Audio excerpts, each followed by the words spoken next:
the everyday Hogwarts player. This video is purely for entertainment and does not infringe on copyrights or laws. The rights to the novel and image belong to the original author. We do not claim ownership. Don't like waiting and want to listen to this fanfic in full now? Subscribe to our Patreon, where you'll find the best fanfics. Chapter 76, King's Station. Oh, the power I got from Harry's back. Ryan smiled slightly. Coupled with this sudden thought that Ludo Bagman's arrest wouldn't have any impact, Ryan suddenly felt a little lucky. In this case, Voldemort will be resurrected with Harry's blood, and his daily life will not be affected or broken. The next second, this joy was shaken by the sudden rise of shame. Ryan suddenly discovered that an innocent witch was affected in the process. Morality is not a necessity for people who are at risk even for their own lives. But Ryan clearly understands that he is different, and he is different from those ordinary time travelers. For Ryan now, maintaining the plot is not a necessity. When one can protect oneself in this world and is even invincible, morality is no longer something that can be abandoned. Compared to the Harry Potter who grew up with her as a child, Bertha Jorkins is just a minor supporting role, an unimportant role.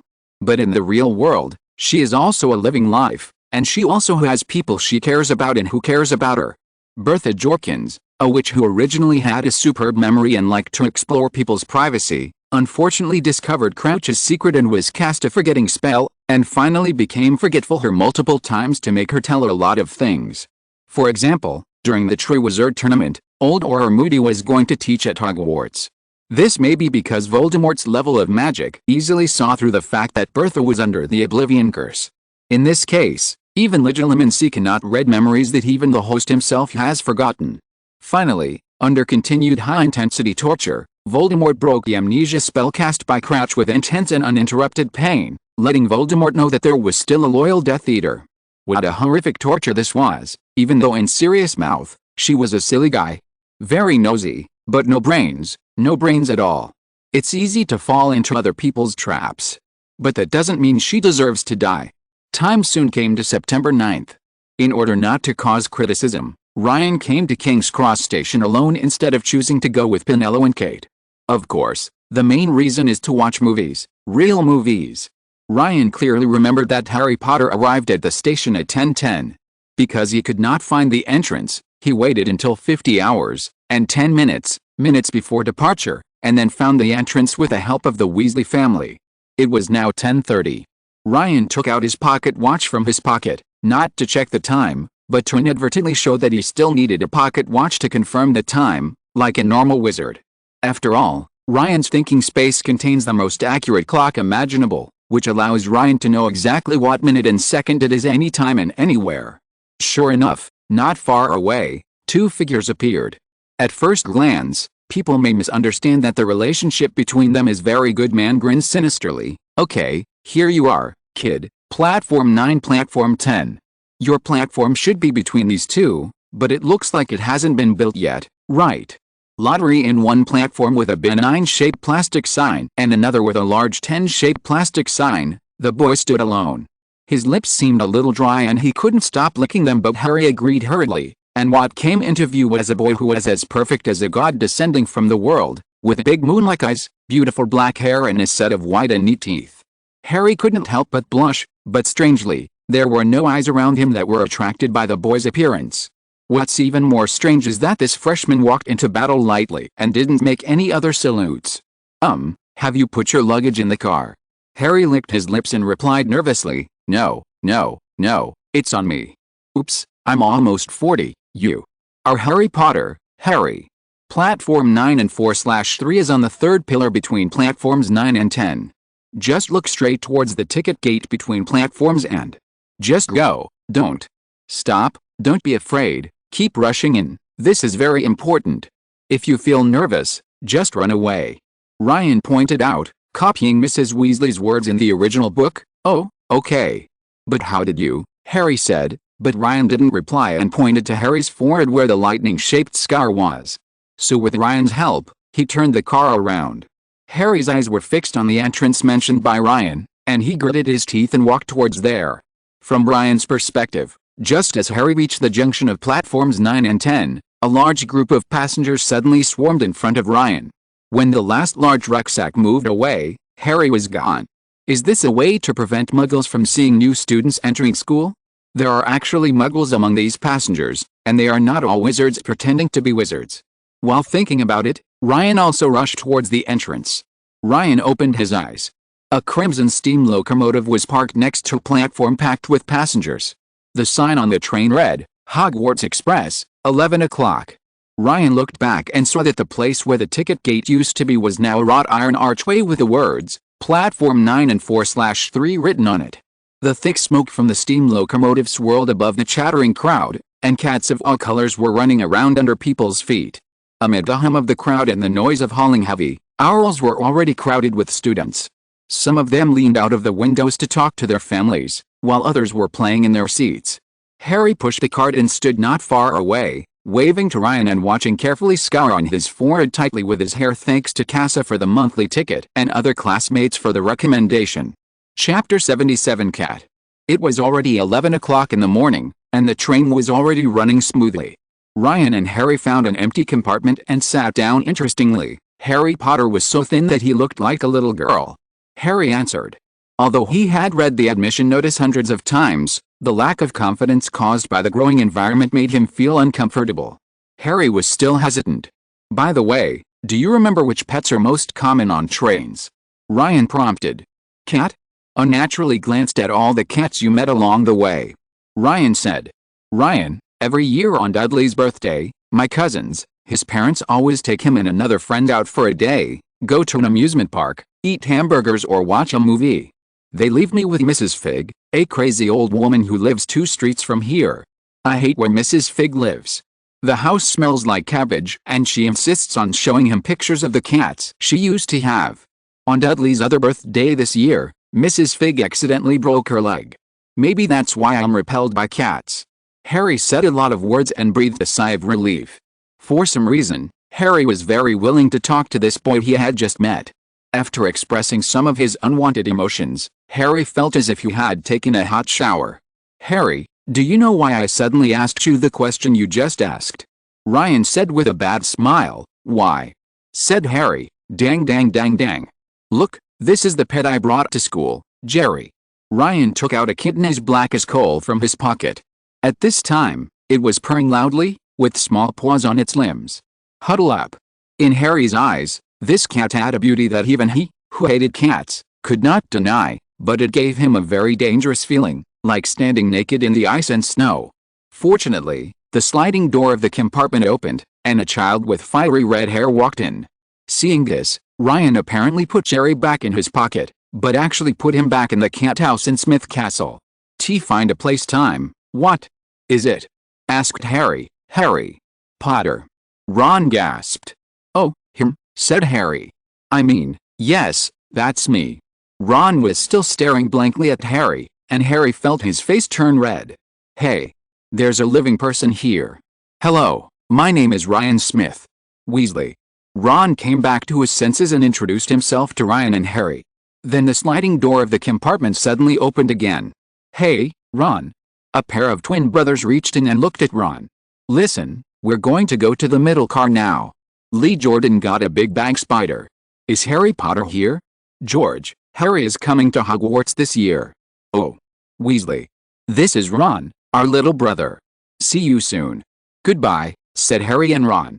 It seems that unlike the original work, Harry Potter was not recognized by the Weasley twins. The news that he was in this carriage will no longer spread everywhere, and Malfoy will probably not come to visit him again. Ryan, who was ignored again, had black lines all over his head. This was also his fault of existence. To be honest, Harry could detect his handsomeness, which surprised Ryan.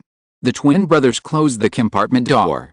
Then Ron unconsciously looked at Harry's lightning scar and impolitely asked Harry if he still remembered Voldemort. Then there was a cold interlude. Ron and Harry began to introduce their identities to each other again. Harry actually noticed Ryan again, which surprised Ryan. Are your whole family wizards? Ryan replied. Seeing that Ryan was not going to continue talking, Ron started to try to interrupt. Oh, yes, I suppose, said Ron. My mother had a distant cousin who is an accountant, I think, but we never talked about him. So you must have learned a lot of magic. Harry asked curiously. Magic? He thought about other things. It's terrible. Of course not all people are like that.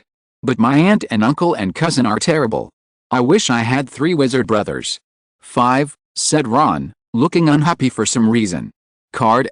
Ron said, reaching into his inner pocket and pulling out a shiny card. This is the Devil's Passport, which is also a very rare one in Doraemon. Ron's ears turned slightly red. Skywalker? Who is he? Harry asked. He is the author of Doraemon, the greatest author, bar none. Harry, you really haven't seen Doraemon, have you? Ron looked at Harry with a sympathetic look, and finally understood how bad Harry's aunt, uncle, and cousin were, not even Doraemon. Look, are there still such families? Then he took out a book carefully wrapped in parchment from the suitcase beside him. Chapter 78. Fortunately. Then, the direction of the plot completely turned upside down. Ron did not take out Scabbers the mouse, but instead opened the first volume of Doraemon. He was so happy that he started sharing it with Harry, and Harry unexpectedly liked it very much.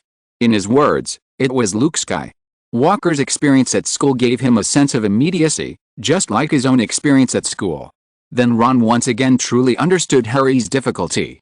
Harry, if someone asks you next time about your previous experiences in the Muggle world, just say it was the same as Luke's experience in Jedi primary school. Ron then verbally criticized Harry again for what he said about his relationship with the bully Darth. Harry's cousin, Dudley, is as annoying as Vader. It was a pity for Ryan. In this situation, no matter how strong Harry's perception was, he probably wouldn't be able to notice him. So he took out a cup of hot tea and began to observe Harry, borrowing the Lord God's calculations. Strength, together with a proficiency of the love skill. Soon, lunchtime came. During this period, Harry in the original book said Voldemort's name directly, worrying that he was not as good as a student in the wizarding world. If he couldn't keep up with his study progress, he would be drowned in a copy of Doraemon. The two of them were chatting and laughing together with the ups and downs of the plot. If the salesperson who had never been named in the original book appeared at 12:30, interrupting everything, they probably wouldn't even be able to think of lunch. This woman with a nice smile and dimples pushed open the compartment door and asked, "Honey, do you want to buy some food for the car?" Harry, who was already very hungry, jumped up, while Ron began to feel inferior again. His ears turned red, and he muttered that he had brought a sandwich, so there was no need to buy it. Harry, who had never had any change to buy sweets in the Muggle world, spent 11 silver sickles and 7 bronze nuts in one go, buying some of each type of food. This made Ryan stunned. Ryan always thought that he bought one of each kind of food, but it turned out that he bought some of each kind.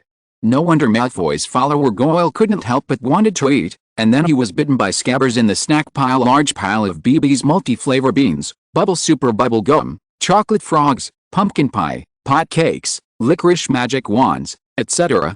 Under the influence of hunger, Ron also noticed Ryan next to the snacks and was stunned. "What's wrong with you? What's wrong with you?"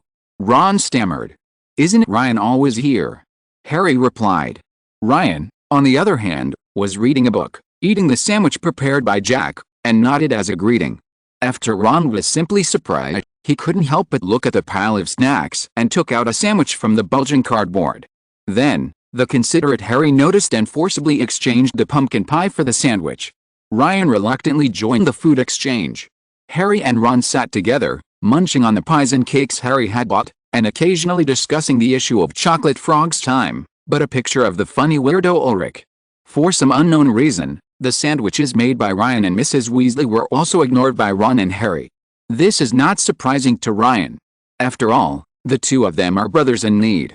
Harry has not had the opportunity to eat snacks since he was a child, and Ron's family with so many people rarely has the opportunity to eat so many snacks at once. Mouth and tie his own sandwich. It was surprisingly delicious. Ron didn't think it tasted good because he was probably tired of eating too much. After a while, Harry pulled out Dumbledore from the chocolate frog. He also had Morgana, Hangus, Alboric, Says, Perather, Merlin and the Druids. Cards for characters such as the cultist Cleona. Multi-flavor beans. Ron on the side warned that you should be careful when eating this. For example, his brother George had the misfortune of eating a bean with a dry nose and cow flavor. At this time, a knock on the door interrupted Ron and Harry's conversation.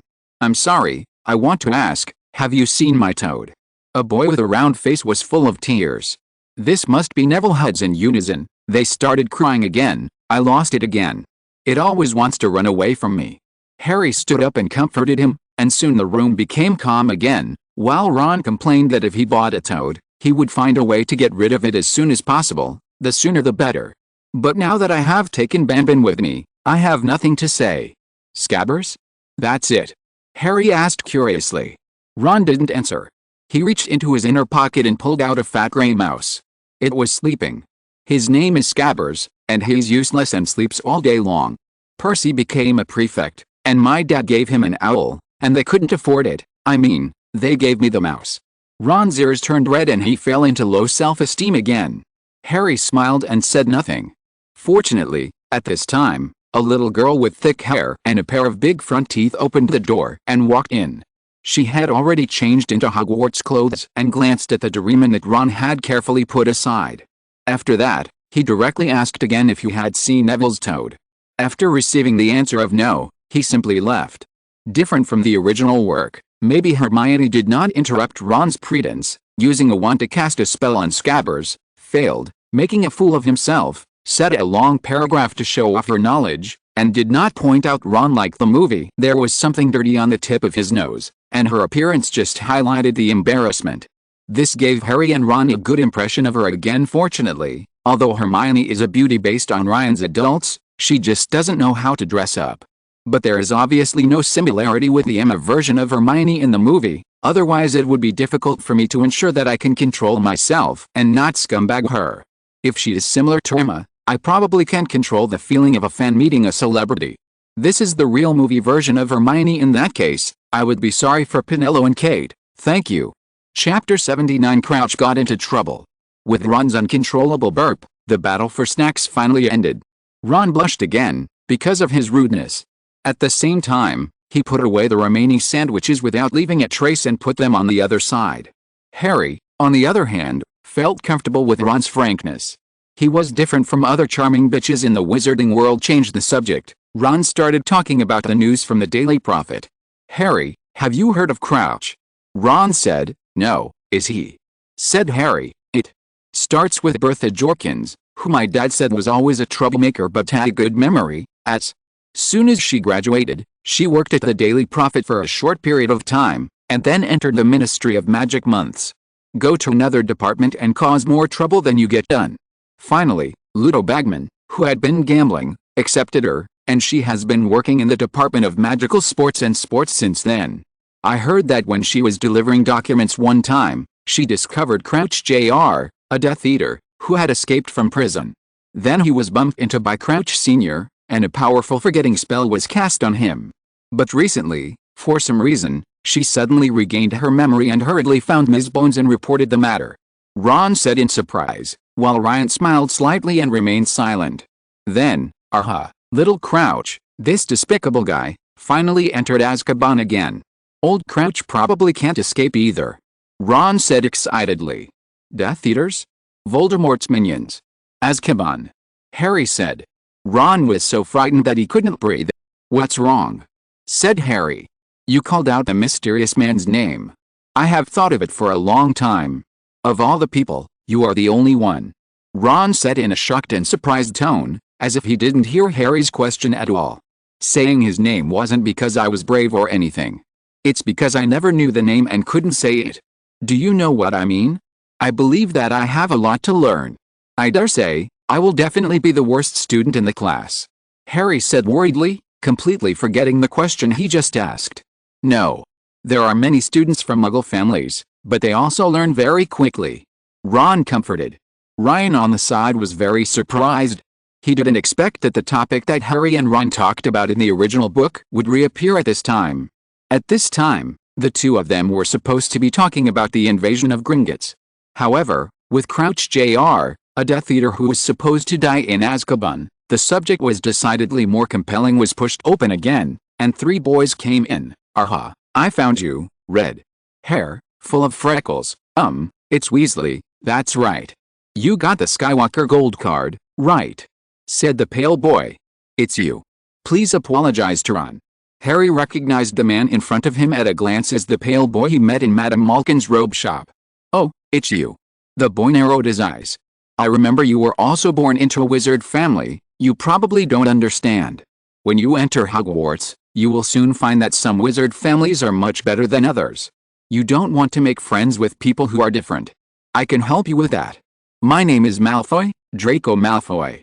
The mysterious man stayed. Ron opened Malfoy's hand, and then the two men behind Malfoy. Little Fatty was about to step forward, but was stopped by Malfoy. Oh, I forgot, Jinka. Weasley, hand over the gold card, and I can give you 10 gold galleons. With so many gold galleons, your parents will probably be hungry for half a month before they can take it out. Malfoy said in a condescending tone.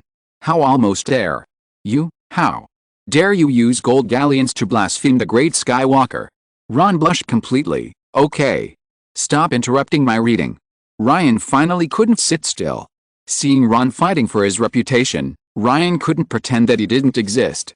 The three Malfoys were surprised to find that they suddenly lost the ability to move and were controlled together, floating in the air, and then violently thrown out. All, in Ryan's view, although Malfoy was hateful, he could still be considered a fan of his books.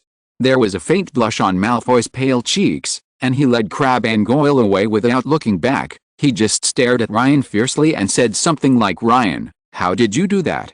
To suddenly remember something. It seems that for Ron now, the risk of his good brother Harry being taken away by Malfoy is much more important than Hermione. They were the first people to come back to us. My father didn't believe it that they were under magic.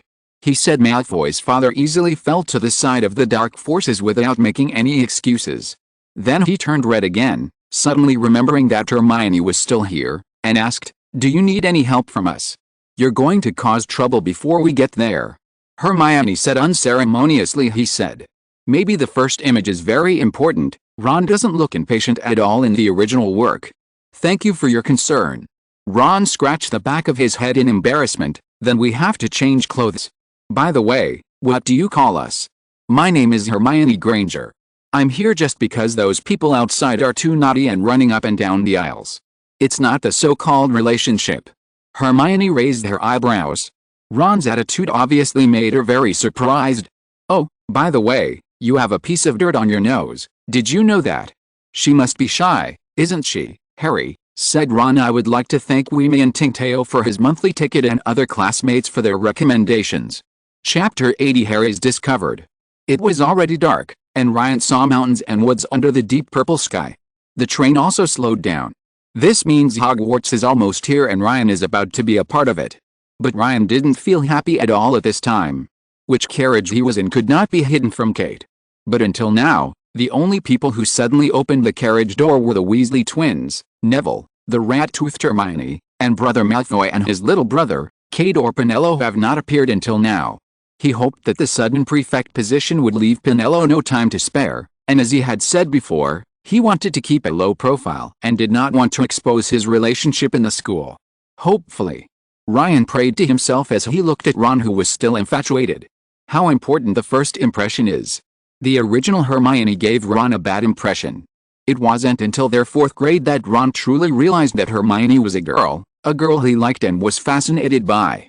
But now, she is strict, but also caring about herself, Ron thinks, giving Ron a feeling like his mother Molly Weasley, plus being kind and helping his classmates, which prevents the awkward Ron from falling in love with his mother.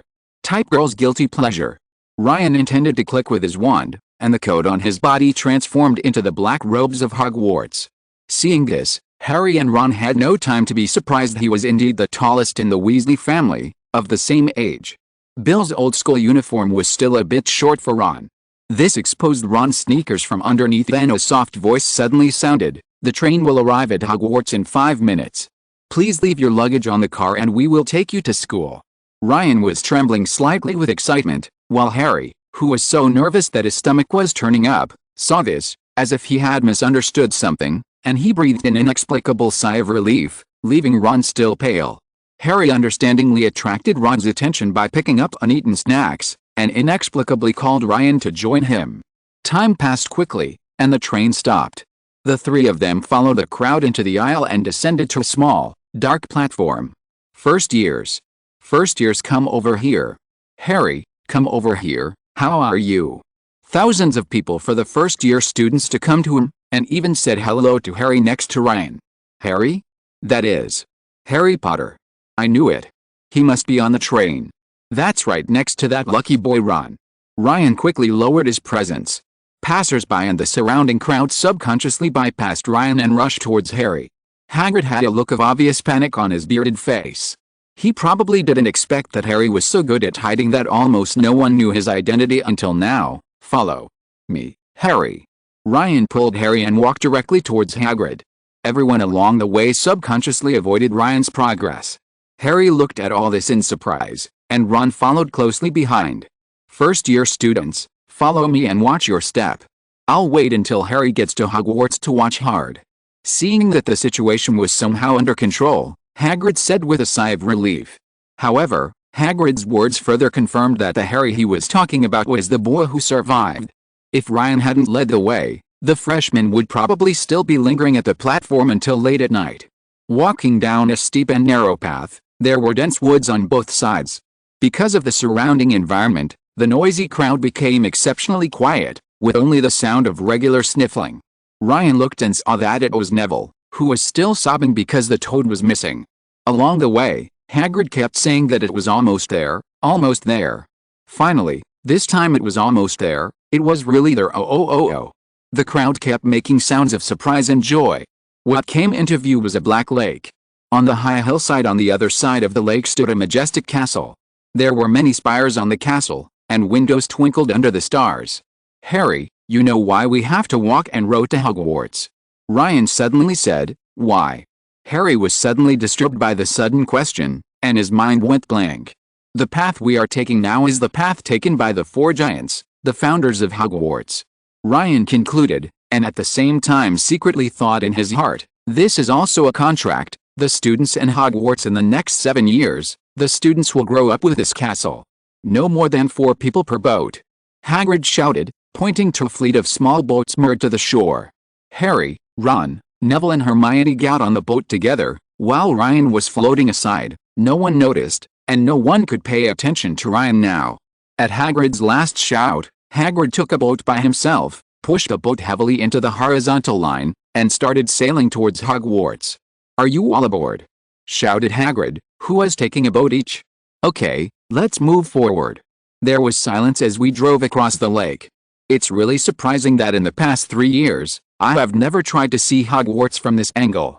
On the lake, this huge castle reaches into the sky, as if towering above my head, like a city in the sky. But it was also very dangerous, because when he was looking up at the castle, a cliff appeared in front of them. At Hagrid's reminder, they lowered their heads. The ivy covering the cliff was like a curtain. After pulling it aside, it was a secret tunnel, finally reaching an underground dock, which is completely different from the movie. Hagrid was inspecting the empty ship. He found Folly and handed it over to the ecstatic Neville. Under the illumination of Hagrid's lantern, the little wizard finally came to a flat, damp grassland in the shadow of the castle. In front of you are high stone steps and a huge oak door. The layout here is not the same as in the movie. Even without magic, this place is more like a strict military base. There are tunnels everywhere along the way. In addition, Hogwarts is surrounded by mountains and rivers to be the medieval period. The unbreakable city in terms of layout alone, not counting magic, even Smith's castle can compare to it, but it was just before the Lord God with the Lord God. After the rearrangement, the terrain alone makes it difficult for people to break in. What's more, the current Smith castle has sneaked into another dimension be repaired. I would like to thank Weimi and Tingteo and Xiang Shuang for their monthly tickets and other classmates for their recommendations. Chapter 81 The Eve of Sorting. In the quiet night, the first-year students of Hogwarts were whispering to each other. Dong dong dong. 3 loud noises made the surroundings quiet again and also woke up Ryan, who was still thinking. It turned out to be Hagrid. He hit the door violently with his fist. The door also opens automatically immediately. What caught everyone's eyes was a tall black-haired witch with a stern face and wearing an emerald green robe. Vice Principal of Hogwarts and Professor of Transfiguration. Professor McGonagall briefly exchanged greetings with Hagrid, then neatly drew out her wand and taped the huge oak door.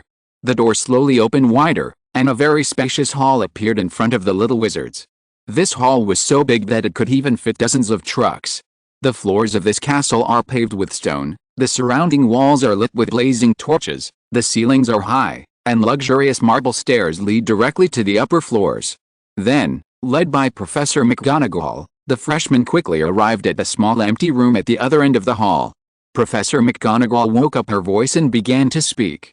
It begins with a welcome message such as "Welcome to Hogwarts," then introduces the sorting ceremony, and the names of the 4 houses, Gryffindor, Hufflepuff, Ravenclaw and Slytherin. That's what Hogwarts is. Ryan couldn't help but roll his eyes. You can only listen to this kind of words. In the 9 years of compulsory education in his previous life, Ryan heard enough, and even his ears were calloused. Harry and others on the side had expressions of being deceived and were speechless. They would probably understand when they were deducted points. When Professor McGonagall mentioned Slytherin, Ryan could clearly see the expression on Ron's face as if he had seen something dirty.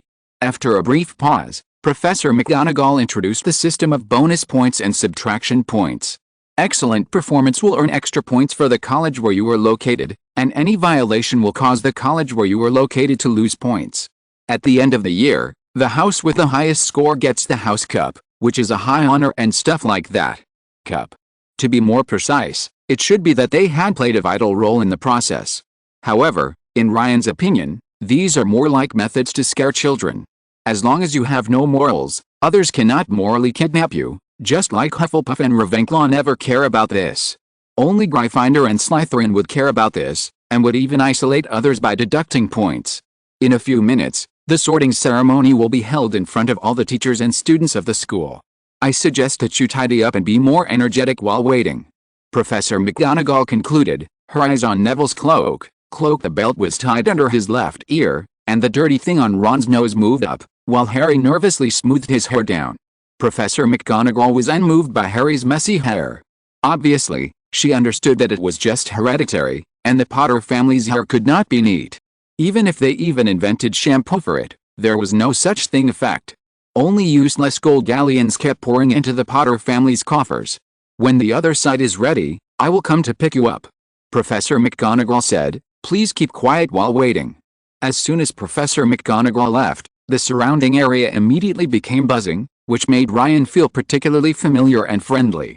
Harry finally couldn't help it and began to worry again, asking Ron how to sort them into different hospitals. However, Ron was also confused about all the questions, and the young wizards around him began to feel insecure. Various opinions spread among the crowd. They had to pass an exam to test whether the young wizards had prepared for the exam. They had to defeat the dragon and snatch the dragon eggs. Sorting based on psychological tests. Hermione, on the other hand, turned a deaf ear to what was happening outside and kept reciting the spells she had learned. This had the opposite effect on Harry, and the more Hermione recited, the more color disappeared from Harry's face. Ron still looked careless, just holding his stomach and thinking about what to eat tonight. Just when Harry was about to faint and Ryan was about to tell Harry the truth and make him feel relieved, screams like waves appeared one after another. They were ghosts. About 20 pearl-white, translucent ghosts appeared from behind the wall, suspended in the air, whispering to each other, completely unaware of the trembling little wizard beneath them. Status, what are you doing here? A ghost wearing a wheel-shaped ruffled tights suddenly discovered the first-year student. He was none other than the resident ghost of Gryffindor Tower, Sir Nicholas de Mimsy Porpington, also known as Almost Headless Nick. However, no little wizard dared to talk to them, and Ryan, the only one who had the courage, was apologizing and chatting with Pinello and Kate in the auditorium. New life?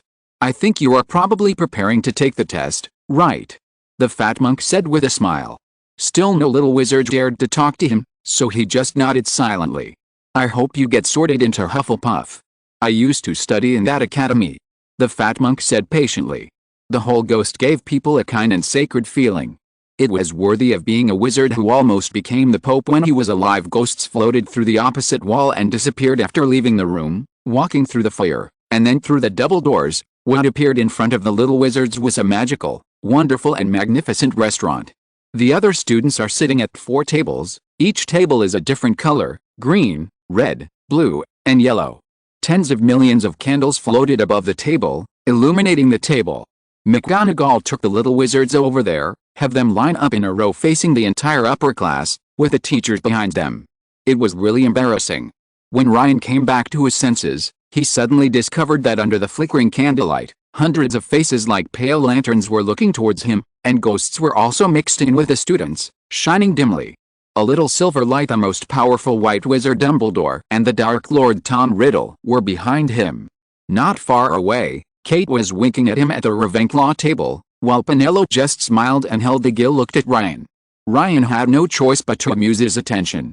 At this moment, in order to avoid being nervous, Harry looked at the velvet black ceiling, which was dotted with twinkling stars. It was hard to believe that there was really a ceiling above it, as if it were in an open-air environment. Hermione noticed this and whispered, "A spell has been cast here. It looks like the sky outside. I read about it in Hogwarts, a history of the school." Ron looked very impressed and praised him from the side, completely forgetting that there was still a teacher standing behind him and his brothers were watching him from the audience.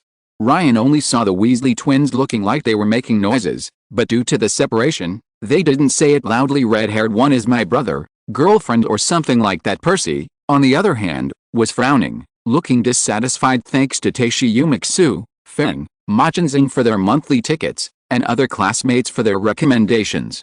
If you're listening to this novel on a channel other than Fanfic World, it means they downloaded and uploaded it without effort. We cordially invite you to visit our channel, Mundo Fanfic Novelis. There you'll find the original version of this story and you can explore many other novels of various genres. We're waiting for you to immerse yourself in a world of incredible novels. Chapter 82 Different Branches. Next, the sorting finally started. The sorting hat, which was placed on the four-legged stool by Professor McGonagall, started to twist with its pointed head, and at the same time, a wide slit opened on the edge of the hat, that is, its mouth, sang a song. You may think I'm not pretty, but never judge a book by its appearance. If you can find a prettier hat than mine, I can eat myself. You can make your bowler hat black and shiny. Let your high silk hats be smooth and crisp. I am the magic hat used for Hogwarts testing. Of course it is taller than your hats. Any hidden thoughts in your mind, no one can escape the magic cat's golden eyes. Try it on. I will tell you, which college should you be assigned to. You may belong to Gryffindor. There is courage buried deep in my heart. Their courage, boldness and generosity, to make Gryffindor outstanding. The people there are honest and loyal. Hufflepuff students are stoic and honest, not afraid of hard work. If you are smart, maybe into the wise old Ravenclaw. Those who are wise and knowledgeable, there they will always meet their comrades. Maybe you'll go to Slytherin. Maybe you can make sincere friends here, but those cunning and insidious people will use any means to achieve their goals. Come where me. Don't be afraid. Don't panic. In my hands, even though I don't have any hands, you're absolutely safe because I'm a thinking magic hat. After singing the long sorting song, the sorting hat bowed politely to everyone around him, as if he was a superstar who had finished singing, and there was intense applause from all around. Ron on the side quickly comforted his sweetheart Harry and made wisecracks. So, we just need to put on this hat. I want to kill Fred. What he said is like it's about fighting a giant. And Harry really relaxed. Hermione stopped reciting, and even Neville's shy round face began to be filled with confidence. At this time, Professor McGonagall came forward with a parchment. Whoever's name I call now will put on his hat, sit on the stool, and wait for the sorting. Hannah Abbott, the future Mrs. Longbottom, with 2 golden braids, stumbled out of the queue and put on the sorting hat that just covered her eyes. There was a moment's pause. Hufflepuff! Cried the hat. The people at the table to the right applauded and cheered Hannah, welcoming her to sit at their table. The fat monk also waved to her happily. Susan Burns, the back, and is behind Harry Potter's P in the original novel. The last person to be called up for the sorting was Blaise Zabini, and he was Z standing on the stage and being watched by others all the time. He undoubtedly felt depressed as if he was being watched by a monkey. However, fortunately, there are other interesting things that can alleviate Ryan's depression. After all, the results of this sorting may be different from the original work. First there was Hermione. Ryan had long noticed that Hermione had read his comics. When Hermione entered the carriage door, Ryan noticed it through Hermione's eyes as she glanced at the Doraemon that Ron had put aside. It was the look of a book lover when he saw a book he was interested in. That's right, Hermione bought many books other than textbooks in the original novel. How could she miss the most famous one recently, Doraemon? I have mixed a lot of private goods in the book. Books are the ladder of human progress. Study hard and make progress every day. The villain Darth Vader, Fat Tiger, also has the courage of Gryffindor. Luke Skywalker, Nobita, was bullied and later fell into the street. This was all the result of not studying hard. Hermione Granger. Ravenclaw. The hat yelled. Sure enough, Hermione herself has the characteristics of Ravenclaw. Ryan noticed that Ron had already revealed the mask of pain time after Neville Longbottom put on the hat. An incredible name was shouted from the Sorting Hat: Neville Longbottom. Ravenclaw. Interesting. Could it be that the original Neville chose Gryffindor not only because of his hidden courage, but also because of Hermione, the first girl to help him? Sally Ann pokes, and finally, it was Harry Potter. There was a sudden buzzing and murmur in the dining room, like the sizzle of a small flame. Potter, that one next to Lucky Boy Weasley is Harry Potter, attracted Harry's attention. Ron glared at him on the stage. From Harry's perspective, he saw that the restaurant was crowded with people, and everyone was looking up, hoping to see what he looked like. Then comes the dark world in the hat and waiting. Well, I heard a tiny voice say in his ear, "Difficult, very difficult. You seem to be very courageous, not a bad person, and have talent. Oh, my God, yes, you have a strong desire to prove yourself, then, very interesting. Where should I assign you?" Harry clung to the edge of his stool, thinking, no Slytherin, no Slytherin. Furthermore, in Harry's subconscious, which he didn't even notice, the most annoying cats in his childhood took the form of Kix, Cher, Mr. Paws and Fluffy, and then Jerry, who was taken out by Ryan, and finally Jerry turned into. Being a black lion turned into a rejection of Gryffindor in Harry's mind. Ryan on the stage looked at Harry's back wearing a hat and showed a long-lost smile. "You're not going to Slytherin, right?"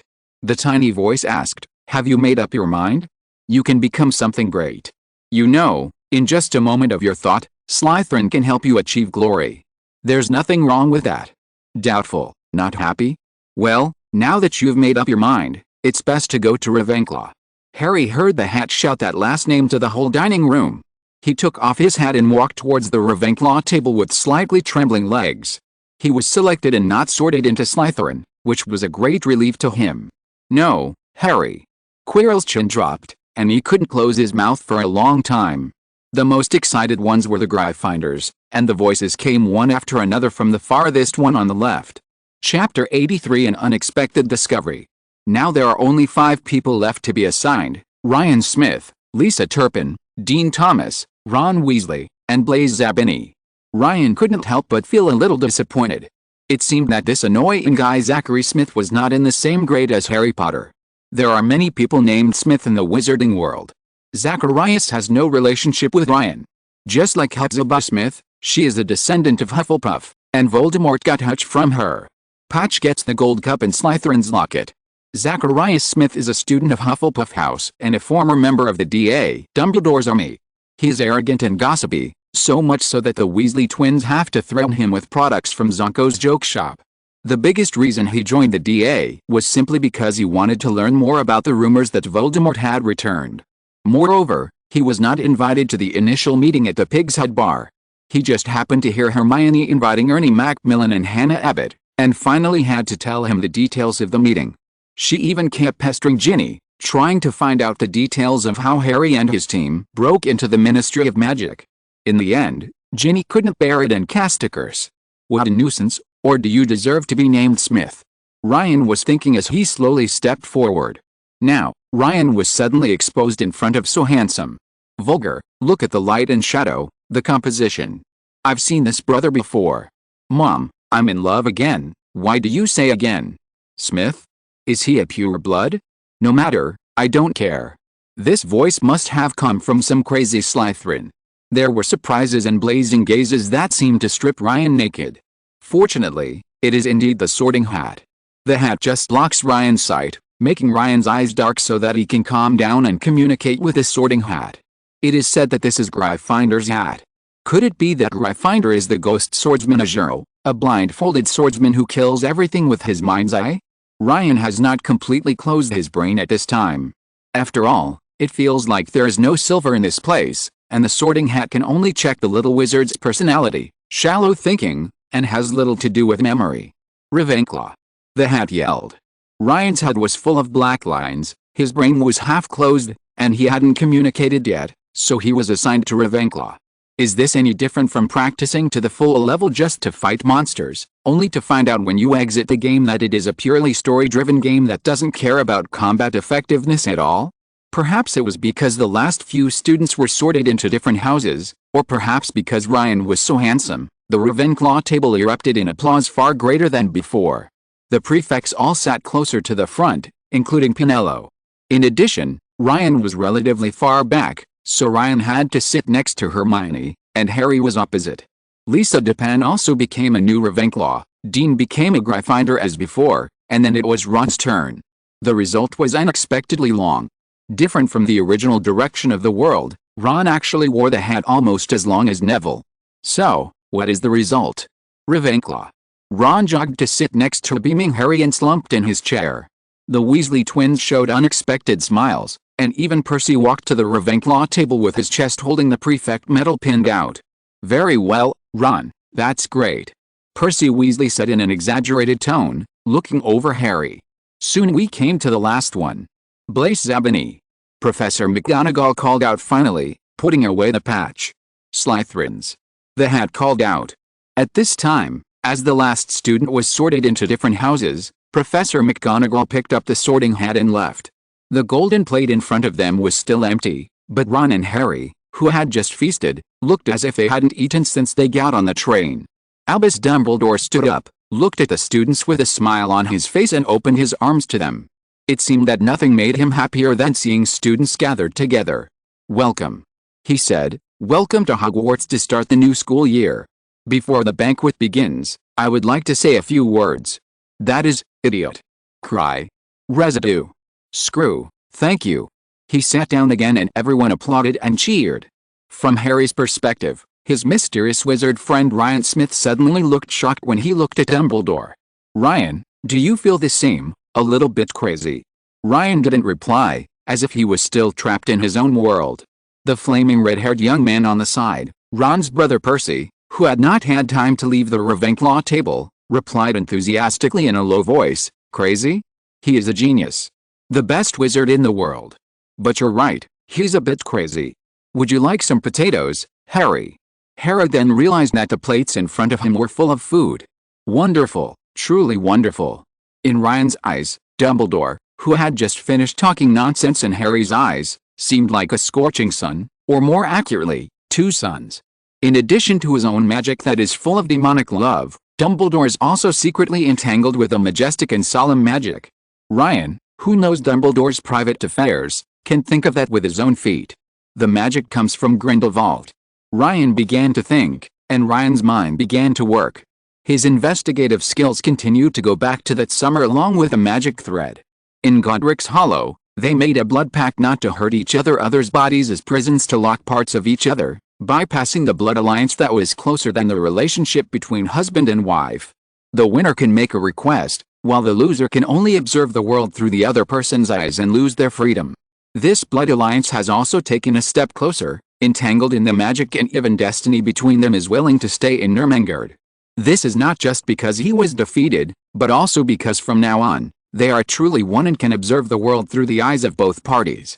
It is not impossible for Grindelwald to survive decades of prison life with the beautiful memories of a summer vacation. But Dumbledore wanted to stop Grindelwald's atrocities, while Grindelwald hoped to win or regain his lost love. Really interesting. Dean Thomas's house sorting is not mentioned in the British version of the novel, but it is in the American version. He is Harry's roommate and one of Ginny's ex-boyfriends. Chapter 84, Nearly Headless Nick. Now in the Great Hall of Hogwarts, the three wizards related to the fate of the wizarding world are all in a mixed state. Harry Potter contains Voldemort, Voldemort contains Quirrell, and Dumbledore contains Grindelwald. Ryan finally thought, and when he came to his senses, he happened to hear Percy slandering Dumbledore. Isn't it obvious? The idiots are from Ravenclaw, and they think students from other houses are idiots. Cry noses come from Gryffindor, who think students in other houses are cowards. Ketchup and mint candies. Percy, on the other hand, had the same red ears as Ron, and trotted back to the Gryffindor table in despair. Ryan suspected that red ears were a kind of inheritance belonging to the Weasley family, just like them. Harry was keenly aware of the awkward atmosphere and pretended not to care. Since he was actually a little hungry, he followed Ron's example and took a little of everything on his plate and began chewing them food. The time gradually came to the second half of the meal, and the ghosts also joined in. The one at the Gryffindor table was naturally Nearly Headless Nick, And the one at the Ravenclaw table was grey waist-length hair and floor-length robes, like a fairy from Gwangham Palace. She also looked very arrogant, and no students dared to approach her. The Gryffindor Nick on the side was much better. At this time, Nick was sadly watching everyone enjoying the food and floating around. "Won't you eat and have someone?" "Don't need to eat them, but of course I miss their deliciousness. I guess I haven't introduced myself yet? Sir Nicholas of Mimsy Porpington, the resident ghost of Gryffindor Tower," Nick introduced. At this time, Ron, who was also half full, joined in and even mentioned Nick's nickname without seeing. "I think I prefer you to call me Sir Nicholas of Mincy." Nick looked embarrassed at this moment. The boy with light brown hair who was in front of Harry in the queue suddenly turned around and asked a question that he shouldn't have asked. "Almost headless? How did you become almost headless?" This boy was Seamus, and Ryan had already found out when they were sorted the Explosion King in the original book. A boy with the same magical properties as Ryan's father is still a Gryffindor like in the original book. "Hermione, if you listen to me, close your eyes quickly. Harry, you too," Ryan reminded. "Huh?" Harry's eyes widened even more, and those curious green eyes made Snape, who was sitting in the teacher's seat, lost his mind for a moment, chewing the sausage that no longer existed on the fork. "Who are you?" Nick turned his head triumphantly and started brainwashing the Gryffindor. Nick let go of his head, and the still broken part, like the skin on the edge of the hinge, bounced back onto his neck. "Freshman." Slytherin had won the Academy Cup for 6 consecutive years, and the freshmen must work hard. Then he expressed his anger towards Bloody Barrow for no reason, just because he was the ghost of Slytherin. Nick might as well complain directly to Snape. Slytherin's 6 consecutive championships have more to do with Snape's favoritism. Ryan secretly cursed. Speaking of which, Bloody Barrow is really radical. Ravenclaw obviously only asked him to recover his daughter Helena, who was later Ravenclaw's ghost Lady Grey, but he confessed and captured her at the same time. After receiving Helena's reply that she refused to go back, he suddenly became violent and stabbed Helena to death with a knife, and finally used the knife to end his own life. It's really weird. Ryan was very suspicious that Barrow had been led astray by Gryffindor. As a wizard, he didn't even use a wand. The reason why Helena jumped so easily was probably because she didn't believe that her licking dog could be so bad-tempered. She was so angry for no reason, hurt oneself. But there is another possibility. That is, Slytherin likes to use cold weapons like his good friend Gryffindor, but he prefers to use a knife, and his disciple Bloody Baron learned this. In Ryan's eyes, Bloody Barrow's eyes were dull, and his robe was still stained with the blood that killed Helena at that time. It was glowing with silver, and he was shackled like a prisoner.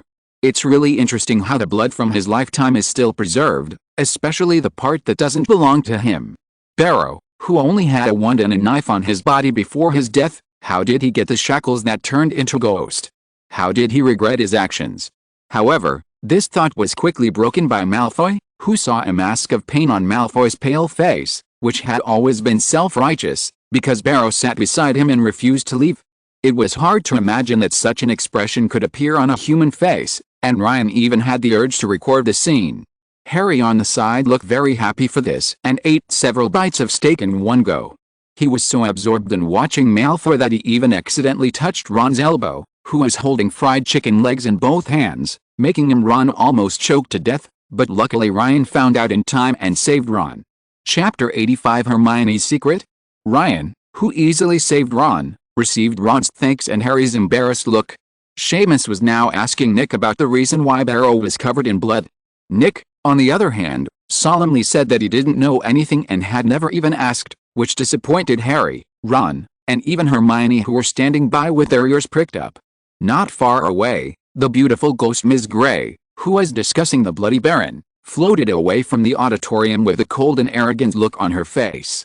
And Ryan suddenly couldn't help but sigh at how powerful Voldemort was. When he was a student, Voldemort could easily open the heart of this cold and arrogant 1,000-year-old female ghost with his handsome face and eloquent tongue, and even get the secret that Ms. Grey never revealed until her death. Even when she recalled, she still stammered, like a girl in love. I don't know, he is very likable. He seems to be understanding, sympathetic. Ryan suddenly felt that Barrow's hair was a little green. In Ryan's view, Voldemort's magical skills are far less powerful than his handsome face and eloquence. If he does not give up these, Voldemort is still a wizard who can make himself very charming whenever everyone needed. Maybe he could even become the Minister of Magic, but unfortunately he became a human being and a ghost, and even lost his mind. During the interval when it was almost full, Hermione began to chat with Ryan intentionally or unintentionally, and directly started chatting with Ryan on the topic of transfiguration. Ryan suddenly realized something, and a flash of light flashed through his mind. In the original book, this scene was exactly the scene where Hermione and Percy discussed transfiguration back at Percy, surprised him. Hermione and Percy had always been on good terms, better than anyone else, in fact. Actually better than everyone else? Girls, or rather witches at Hogwarts, are all precocious. Just like Ginny, she fell in love with Harry at first sight and became crazy about him in the first grade. As a result, Voldemort opened her heart and almost threw her street. Then has Hermione fallen in love with Percy since the first grade? Hermione, who is not influenced by Ron and Harry, is a little witch who follows the rules, superstitizes authority, and loves learning, and Percy fits the mold perfectly. Everything Hermione loves. Percy's owl's name is Hermes, which is the transliteration of Hermione's name. Hermione changed to Hermes in the 7th book. When Hermione was caught, the first girl's name that came to mind was Percy's girlfriend Penelope. Rum? Probably not. The two of them have some good feelings at most, like friends. Sure enough, keeping the thoughts of a mortal and hiding more energy in your mind is really the right choice. This will make life more interesting. Ryan muttered. Then, while Ryan unconsciously touched Hermione's little hand, he pointed out that it was difficult to get started with transfiguration, and that one should start with small things, such as turning a match into a needle or something. Just when Ron was about to notice, fortunately, it was dessert time, and Ron's attention was amused again, and he was hungry again. The remaining food disappeared from the plate, and the plate and fork became clean. After a while, the pudding came. There are all kinds of ice cream flavors, including apple pie, syrup pie, chocolate sponge cake, fried jam donuts, wine-soaked jam pudding, strawberry, jelly, rice pudding. The little wizards started talking about their families again, while Ron was still eating. Seamus talks about being half and half, mother a witch and father a muggle. He playfully told the story of when his father discovered that his wife was a wizard, causing the young wizards around him to laugh. Hermione then asked Ryan about the key points of the levitating spell. Ryan had to reluctantly move his hands up and down to guide Hermione when casting the spell. Although Hermione has already tried this method one by one in the Muggle world and succeeded. Ron laughed out loud and began to make fun of Neville. He asked about Neville without paying attention to the interaction between Ryan and Hermione. Perhaps when he heard the boring knowledge of transfiguration and levitation curse his ears and ignored these from the corner of his eyes. The black-haired Anthony Goldstein showed off to the friends around him that he knew Newt Scamander, claiming that Newt had entered the wrong college and that he would not be expelled if he was in Ravenclaw. Shoes away many times and was hidden, has something to say on the sidelines. Terry Budd and Michael Corner seemed particularly intaken. Goldstein? It's really possible. Newt's lover is named Tina Goldstein, an American wizard, maybe a distant relative. The three of them were good friends in the original world. They really have the same chemistry agreement. If I am also gay, then I would have a lot of buffs, Ryan thought. Neville simply mentioned that he was raised by his grandmother, and spoke without any surprise about being mistaken for a squib. The original text is Muggle. At this time, Neville did not know the name squib, and Harry only learned about it in his second year. He was nearly murdered multiple times in order to activate the magical abilities in his body. The little wizards around didn't think there was anything to worry about in this story. Ryan was still discussing homework with Hermione, and then, oh no, cold eyes came from the back of his head. It's Penelope. Ryan pretended that he was a little tired and expertly ended the topic with Hermione. He turned around and saw Penelope staring coldly at Ryan with a dead face, while Kate on the side was gloating, smiling and taking a few bites of pudding from time to time. Damn it, don't rest tonight. Ryan showed no expression, mourning for his tragic fate. Even the historic first look of Harry, Voldemort, and Snape lost the quality of watching, from Harry's perspective, at first glance. Harry yelled softly and covered his forehead. Ron still didn't notice anything, while Percy at the next table asked carefully and caringly. Sure enough, if Percy was willing, Ron and Hermione would probably have no chance at all. Aquiline nose, and sallow skin, and asked Percy about his related deeds. He never thought that the pain in his scar might be caused by Professor Quirrell next to Snape. Finally, with the disappearance of the last dessert of pudding, the meal comes to an end thanks to Teishi Yumaksu for the monthly ticket and other classmates for the recommendation. Chapter 86 Prohibited Use of Items. In the splendid auditorium, there were only sparse conversations, plus the occasional burp. Dumbledore stood up on the stage and looked around. The restaurant soon became silent. "Oh, now that you've eaten and drank enough, I want to say a few more words to everyone. At the beginning of the semester, I want to put forward a few things to pay attention to. This." Dumbledore glanced at the Weasley twins. "Furthermore, the administrator Mr. Filch also asked me to remind that this year, several more items are prohibited in the castle. They are bamboo dragonflies, horse bamboos and water snorkels. The entire list includes approximately 410. 3 items can be seen in Mr. Filch's office. Anyone who is interested can check it out." Then, there was a sudden noise, all of which were condemnations of this. "What's wrong with the bamboo dragonfly? It's too much to not allow flying broomsticks in the 1st grade. I'm in the 2nd grade. We can carry broomsticks, but the bamboo dragonfly, which can only fly slowly, can't. What's wrong with this school? Can't Hogwarts go underwater? This must be Slytherin's conspiracy. They only allow themselves to enjoy the underwater scenery. What did Mazu do wrong again?" Okay, the relevant explanation will be posted outside Mr. Filch's office. The review of Quidditch players will be held in the 2nd week of this semester. Students who are interested in participating in the college team, please contact Mrs. Hockey. Finally, I must tell everyone that anyone who does not want to suffer an accident and die in pain should not enter the corridor on the right side of the 4th floor. At this time, almost no young wizards paid attention to the following words. Almost all the young wizards started to denounce Filch, and even wrote letters together to apply to Dumbledore to lift the ban. Dumbledore unexpectedly looked at Harry, who was also unmoved and completely uncurious about the 4th floor. At this time, he abandoned Percy again, walked towards Ron's arms, and asked about Mazu. "What is the underwater breathing tube? Which volumes does it come from? Now, before we all go to bed, let's sing the school song." 1. Twisting and coiling like a snake above the high dining table, forming lines of text. Everyone chooses the tune he likes. Dumbledore said, "Get ready and sing." Then all the teachers and students sang loudly, "Hogwarts, Hogwarts, Hogwarts, Hogwarts, please give us knowledge. No matter we are bald old people or the child who injured his knee in a fall, our minds can accept something interesting. Because now our minds are empty, full of air, dead flies and trifles. Teach us some valuable knowledge, and make up for what we have forgotten. Give it back to us, just try your best, the rest is up to us. We will study hard, until my brain is a mess." Most of the students were serious about singing the school song. A few others sang the school song to the tune of Doraemon. As time went on, Harry, Ron, and even Hermione joined in. Only the Weasley twins continued to sing along with the slow melody of Funeral March, but judging from their expressions, they probably wanted to join the Doraemon team. Perhaps the reason for not joining was that they didn't start the prank themselves? However, Dumbledore directed the last few bars for both of them with his wand, and when they finished singing, he applauded the loudest. "Music," he said, wiping his eyes, "is more charming than anything we do here. It's time to go to bed. Go back to the bedroom." The Ravenclaw first year followed Pinello through the noisy crowd, out of the dining hall and up the marble stairs.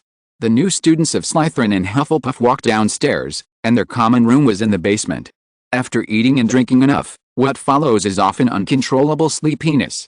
Along the way, the little wizards yawned and walked slowly forward as if their legs were filled with lead. Soon, we arrived at the 6th floor, where there was an entrance to the Ravenclaw Tower. After passing through sets of armor and turning corners, a spiral staircase finally appeared in front of Ryan and the others. Then we climbed and climbed again. Almost everyone was sweating slightly, and walking up in dizzying circles was really a test of physical strength. Finally, an old and bare wooden board appeared in front of the freshmen, with an eagle-shaped bronze door knocker on it. Pinello stretched out his slender fingers and knocked on the door. The eagle's beak immediately opened, but instead of making a bird call, he said in a gentle, musical voice, "Where did the disappeared things go? Everyone, please pay attention." Pinello did not answer immediately, but turned his head and said softly, "I am Prefect Penelope Clivet, and it is my pleasure to welcome you to Ravenclaw House. This is where the smartest witches and wizards live, just like our founder. Rowena Ravenclaw is the entrance to our common room. Just knock gently and the eagle ring will ask you a question. As long as you answer correctly, the door will open for you to enter, transformed into nothingness, that is to say, transformed into everything. Pinello turned his head and replied, "It makes sense." After the voice said, the door opened domed, with stars painted on it, and the dark blue carpet below is also covered with stars into a door and went to their bedroom's drapery. The other little wizards were very tired, so they changed into their pajamas one by one and climbed into bed to sleep. Ryan's bed was in the corner, next to Harry and Ron. Chapter 87 Peter Pettigrew. At this time, everything was silent, and fell into sleep. They were really speechless. They didn't expect that when they arrived in Ravenclaw, they would be trapped in the same room with the old man Peter Pettigrew. With a thought from Ryan, the invisible magic power was like a spider web winding around Peter, who had turned into the mouse Scabbers. An illusory spirit body, a bald middle-aged man with small watery eyes and a pointed nose, floated out from the sleeping mouse Scabbers. At the same time, on the Marauder's map, the words Peter Pettigrew were tangled up and then turned into spots. With an unnoticed and heartbreaking creaking sound, the door of Smith Castle invaded from the interior of Ravenclaw Tower, and the rational spirit representing the part of the spotted wizard floated in front of Ryan. Sensing Ryan's appearance, the door opened automatically, and the door that was originally in the castle basement also appeared in front of Ryan diligently. Then a stone box in the dungeon suddenly opened, and the bald middle-aged man was sucked into the box without any intuition. Lines like circuit diagrams kept emerging on the outside of the box, and then there was a bang, and the box was closed. If you want to be a mouse, then really become a mouse with the lifespan of a wizard. Ryan thought, and decided to wait until Sirius escaped from prison, was tired and thirsty, and carefully avoided being hunted by the Aurors, and then brought Peter returned spirit body and leave it to Dumbledore. After all, I am not Sirius's father, and this guy himself is indifferent, so he might as well serve a few more years in prison. Then, in Ravenclaw's tower, next to Ryan's bed, a handsome young man who walked out of an ink painting appeared again, already wearing a blue robe with gold threads. Ryan walked downstairs slowly and walked directly past the Ravenclaw student who was still reading a book without anyone noticing, as if he was from another dimension. After leaving the lounge and descending the dizzying spiral staircase, Ryan walked around to the staircase and climbed to the 8th floor, opposite the tapestry where the troll was beating silly Barnabas. Ryan paced back and forth 3 times, thinking about the date in his mind, and then an unusually smooth door appeared from the wall. Ryan opened the door. At the same time, as Ryan closed the door, the wall returned to its original state again, as if nothing happened. What appeared in front of Ryan was a room full of pink atmosphere. In the middle of the room, on a huge sofa, Pinello and Kate were flipping through books. However, until Ryan came in, the two of them were still flipping through the books quietly, as if a taste of wind came in, something that shouldn't be here. Pinello rubbed his eyes and turned another page, as if he hadn't heard anything. Kate twitched her ears, looking indifferent. Did you ask me to pretend that I don't know you at school? Ryan had a headache and pretended to be stupid. Snapped. The book was thrown heavily onto the carpet embroidered with peach blossoms. I told you, you don't have to come to me anymore. Pinello looked in disbelief. Also, do you know Hermione Granger? Kate also closed the book with a snap. Finally, an hour later, Ryan tried his best to speak sweet words, and everything returned to calm. It was hard for Ryan to imagine that he had such potential. Every time, no matter what went wrong, Ryan could always solve it with words. Was he really suffering from social anxiety in his previous life? After another quarter of an hour of simple rubbing, Pinello and Kate, who were still ordinary young girls in terms of physical strength, walked out of the room of requirement one after another. At the same time, they took out their wands and lit a disappearance charm on themselves. Ryan disappeared directly according to the coordinates left in the bedroom. Early the next morning, the sun shone on Ryan's head through the dark blue curtains. Ryan changed into his school uniform and got up from the bed. How can I put it? The lighting in the Ravenclaw dormitory is really good. Looking out through the window next to the bed, you can see the beautiful Black Lake. It is very early at this time, and there is no wizard around the Black Lake. There is only the Forbidden Forest in the distance. Style is the lounge. Looking up, you can only see the ceiling of the dome structure. This bedroom has a total of 6 beds. In addition to Harry and Ron, there are also Terry Butt, Michael Corner and Anthony Goldstein. It's really interesting. If Harry was still a Gryffindor, his roommate would be Dean Thomas, one of Ginny's ex-boyfriends. What's more interesting is that Dean Thomas is also black. Does Ginny prefer dark skin? Or is this just Rowling's bad taste? In J.K. Rowling's original design, there is actually a lot of background information about Dean, but she never found a suitable place to write it out. His story was included in an early draft of Chamber of Secrets, but ultimately she deleted it, not to upstage Neville and sacrifice some interesting plot points. Dean initially thought he had a pure Muggle family background. He was raised by his mother and stepfather. His father left the family when Dean was very young, which is normal for black people. He lived a happy family life with many half-brothers and sisters. When a letter arrived at Hogwarts, Dean's mother naturally began to wonder if his father was a wizard, but no one ever discovered the truth. Dean's father never told his wife who he was in order to protect her, who was killed after refusing to join the Death Eaters. In the original story, Dean discovered all this during his student's life. So, does this hidden story still exist in this world? Unfortunately, Ryan was not in Gryffindor and had no good excuse to investigate. Scenes related to the previous life and the original plot, the famous scenes, are undoubtedly a good relief for Ryan, who is now in another world. Ryan was still sitting quietly on the bed, with no intention of going to the auditorium to eat alone. 3 years have passed, and Ryan has developed a good way to deal with his own charm. Smith's magic and innate sense of non-existence and passivity have not disappeared. As long as Ryan does not appear alone in front of others, others will not notice his almost magical charm. As long as there are others around him, he can enjoy being alone without anyone noticing. Of course, there is nothing you can do if you are suddenly called out alone, such as answering questions or being sorted yesterday. In order to avoid trouble and because I don't need to eat, I'd better wait a while. Thanks to Loston for the monthly ticket and other classmates for the recommendation. Chapter 88, Charms. It can only be said that the surrounding environment is indeed very influential, and the story of Meng's mother moving 3 times is not unreasonable. In an environment where almost all the Ravenclaws were reading in the lounge, even Harry and Ron, 2 guys who originally liked copying homework in the world, obediently started reading and started preparatory homework. Of course, this may have something to do with what happened when Harry and Ron went to the Great Hall for breakfast. It's over there, look. Way next to the tall red-haired boy, that's Weasley with the Skywalker gold card, the one with the glasses. Are you selling Weasley's gold card? I'm willing to pay 20 gold galleons. Did you see his face? Did you see that scar on him? Don't worry about that, Harry, for now. There's only 1 semester left. You go block Weasley first, and I'll go back and get the money. The next day, in order to have breakfast, Harry, Ron, and Ryan walked out of the dormitory. These whispers followed Harry and Ron. Most of the students went to Filch on the first floor to apply for a release. Bamboo dragonfly, horse bamboo, underwater snorkel case. Ron enjoyed it very much, but soon he couldn't hold on.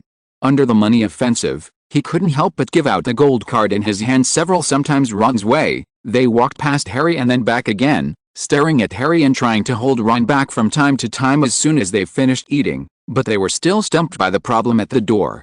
The questions about the eagle ring are actually not difficult. Most of them are philosophical. As long as the logic is decent and the explanations are reasonable, the answer can be considered correct. Today is Monday. In the morning, Prunello thoughtfully distributed a class schedule to each new student. Unlike Gryffindor, their first class in the morning was Charms class, while Gryffindor's class was Transfiguration class. Each course was very long, lasting 2 hours, which made Ryan very uncomfortable as soon as I heard it. Charms class is okay. I heard there will be a break of 10 to 20 minutes in between, but Transfiguration and Potions classes have almost no break. Around 8:40 in the morning, Ryan and his group took the map provided by the Ravenclaw seniors and followed the map to the Charms classroom on the 4th floor. Along the way, even with a map, under the leadership of Hermione, we still arrived at almost 9 o'clock, just before class. This is all because there are a total of 142 stairs in Hogwarts. Some of them are wide and large. Some are narrow, small, and rickety. Some go to different places every Friday. Sometimes, a step will suddenly disappear halfway up the ladder, and you have to remember where to jump over it. Also, there are a lot of doors that won't open for you unless you ask them politely, or poke them in exactly the right place. Some doors were not real doors at all, but solid walls that looked like doors. Because of this, even after reaching the 4th floor, it took me about 10 minutes to find the charms classroom. The most critical point is that the people in the portraits are constantly visiting each other. They can even walk in armor, and there is almost no reference. And in order to identify which one is the charms classroom, when you open the door, you will be disturbed by ghosts that suddenly jump out from time to time alone. They are not with Hufflepuff. Professor Flitwick, who is also the headmaster of Ravenclaw, picked up the roll call before starting the class. Maybe he has already got Harry. Because of Lee Potter, when he read Harry's name, he didn't scream excitedly and fell to the ground like in the original world line. Professor Flitwick is surprisingly short and has the blood of a fairy. He stands on a pile of books and lectures to everyone. During this class, Professor Flitwick spends most of the time talking about the definition and uses of magic spells. From time to time, Professor Flitwick pull out the wand and play some tricks to attract attention. Wait until about 10:20, then take out the wand and teach the first spell, Fluorescent Flash. Come on, students, repeat after me, Loomis. Michael, don't take out your wand yet. The wand everyone lighting spell is very simple, but it requires concentration. So, dear students, please be careful not to accidentally light the wand on fire. This kind of damage to the wand is permanent, so, don't forget its counterspell. Repeat it after me, Knox. Professor Flitwick emphasized. After a simple exercise and almost all students had mastered it, Professor Flitwick walked around Neville and talked about a few key points from time to time. Professor, it's more about Neville's wand. I'm afraid his wand is inherited from someone else, and he hasn't been recognized yet. I have a spell here to transform the mind. Ryan pulled out his wand and pointed at Neville's wand. Loomis. Neville's face flushed and he shouted again. A fluorescent light lit up from the tip of Neville's wand. Incredible, Smith, what's wrong with you? Said Professor Flitwick in surprise. My spell can only work temporarily. It can make the wand mistakenly think that it is in the hands of its owner. The wand with unicorn tail hair is the most loyal wand. If the owner does not give it to another person clearly and unambiguously, the wand itself will refuse to be used by the new owner and hinder him.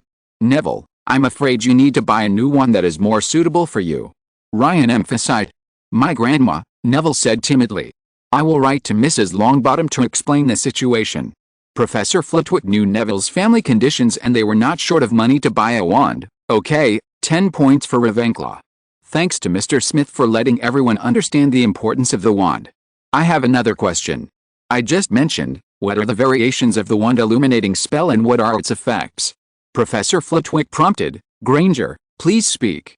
As soon as Professor Flitwick finished speaking, Hermione raised her little hand and hurriedly proved herself. It has a stronger spell called Lumis Maxima, which emits a larger and brighter beam of light, like a flashlight. Lumis has several variants, the most famous of which is Lumis Solemn, which emits a beam of dazzling sunlight to defeat creatures that are afraid of sunlight. And more. Hermione rambled on. Okay, Ravenclaw adds 3 points. Ms. Granger, you have said enough. Today's homework is to write an essay based on Loomis, fluorescent flicker, no less than 7 inches. Get out of class dismissed. Get out of class ended. It was already 11 o'clock, and there were herbal medicine and transfiguration classes in the afternoon. Everyone was hungry and trotted to the auditorium. Ryan, look at my wand. Ron said with a worried look. Ron, there's nothing wrong with your wand. It recognizes you, but I still recommend changing to a wand of your own in the future. Ryan suggested. If you're listening to this novel on a channel other than Fanfic World, it means they downloaded and uploaded it without effort. We cordially invite you to visit our channel, Mundo Fanfic Novelis. There you'll find the original version of this story and you can explore many other novels of various genres. We're waiting for you to immerse yourself in a world of incredible novels. Chapter 89 Disgusting Malfoy. After lunch, it was quickly approaching 1 o'clock, and the herbal medicine class was about to begin.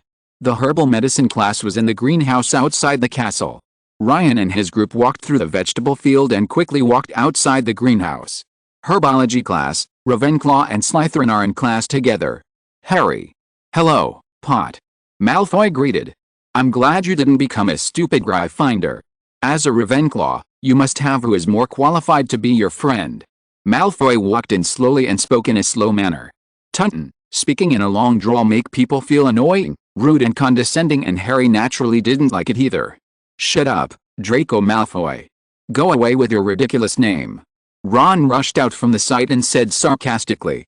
If you are very handsome, like me, for example, if you are called ugly by others, you will probably just laugh it off. People often get angry, mostly because they are poked at a painful point. Draco's name is a pain point. It is actually an uncommon name. Draco means dragon in English, which is in line with the tradition of dark wizard families naming their children after constellations. Malfoy comes from the French malfoy or malfoy, which means dishonest and unfaithful, and the pronunciation is very similar to the English word Malfoy.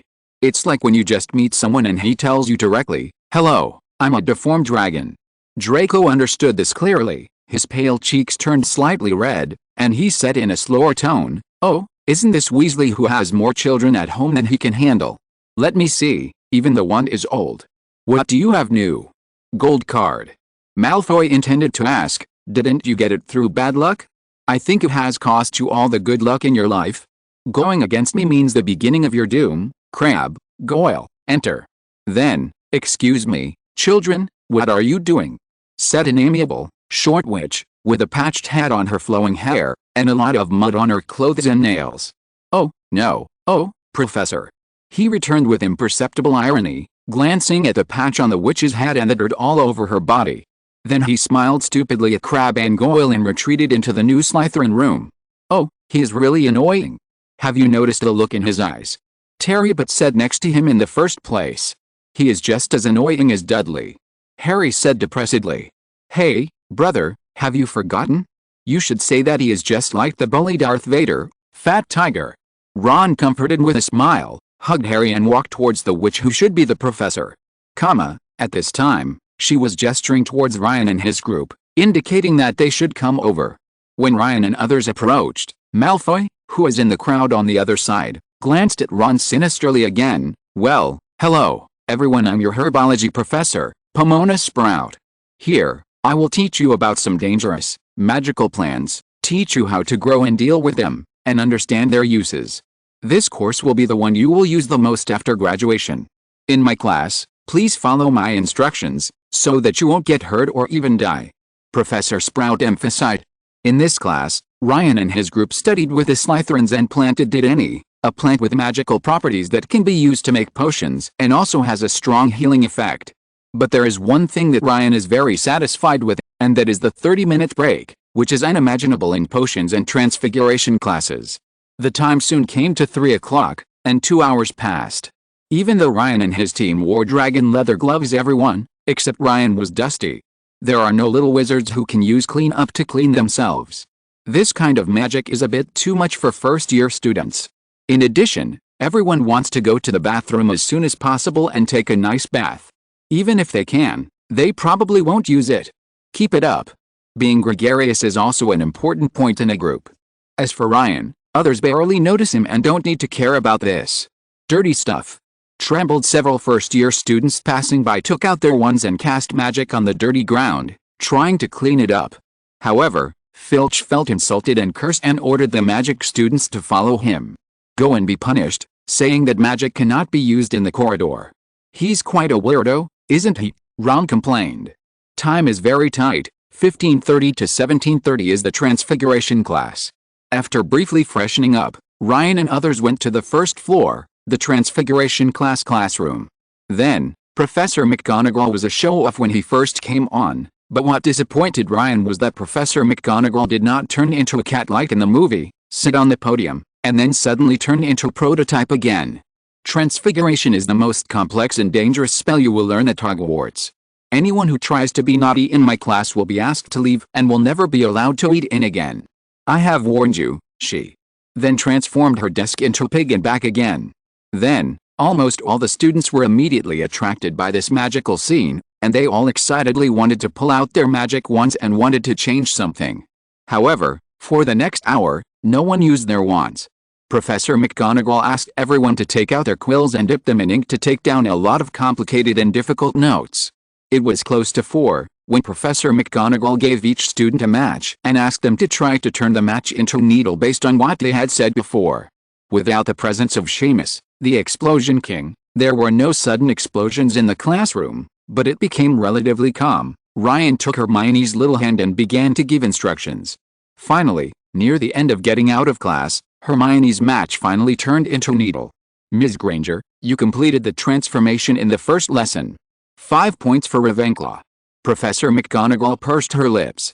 Ron happily led the people around him to applaud, while the brown-haired Lisa Dupin next to Hermione pestered Hermione for tips. Finally, it was 5:10, and the day's classes came to an end. Professor McGonagall also assigned all students except Hermione to write an inch article.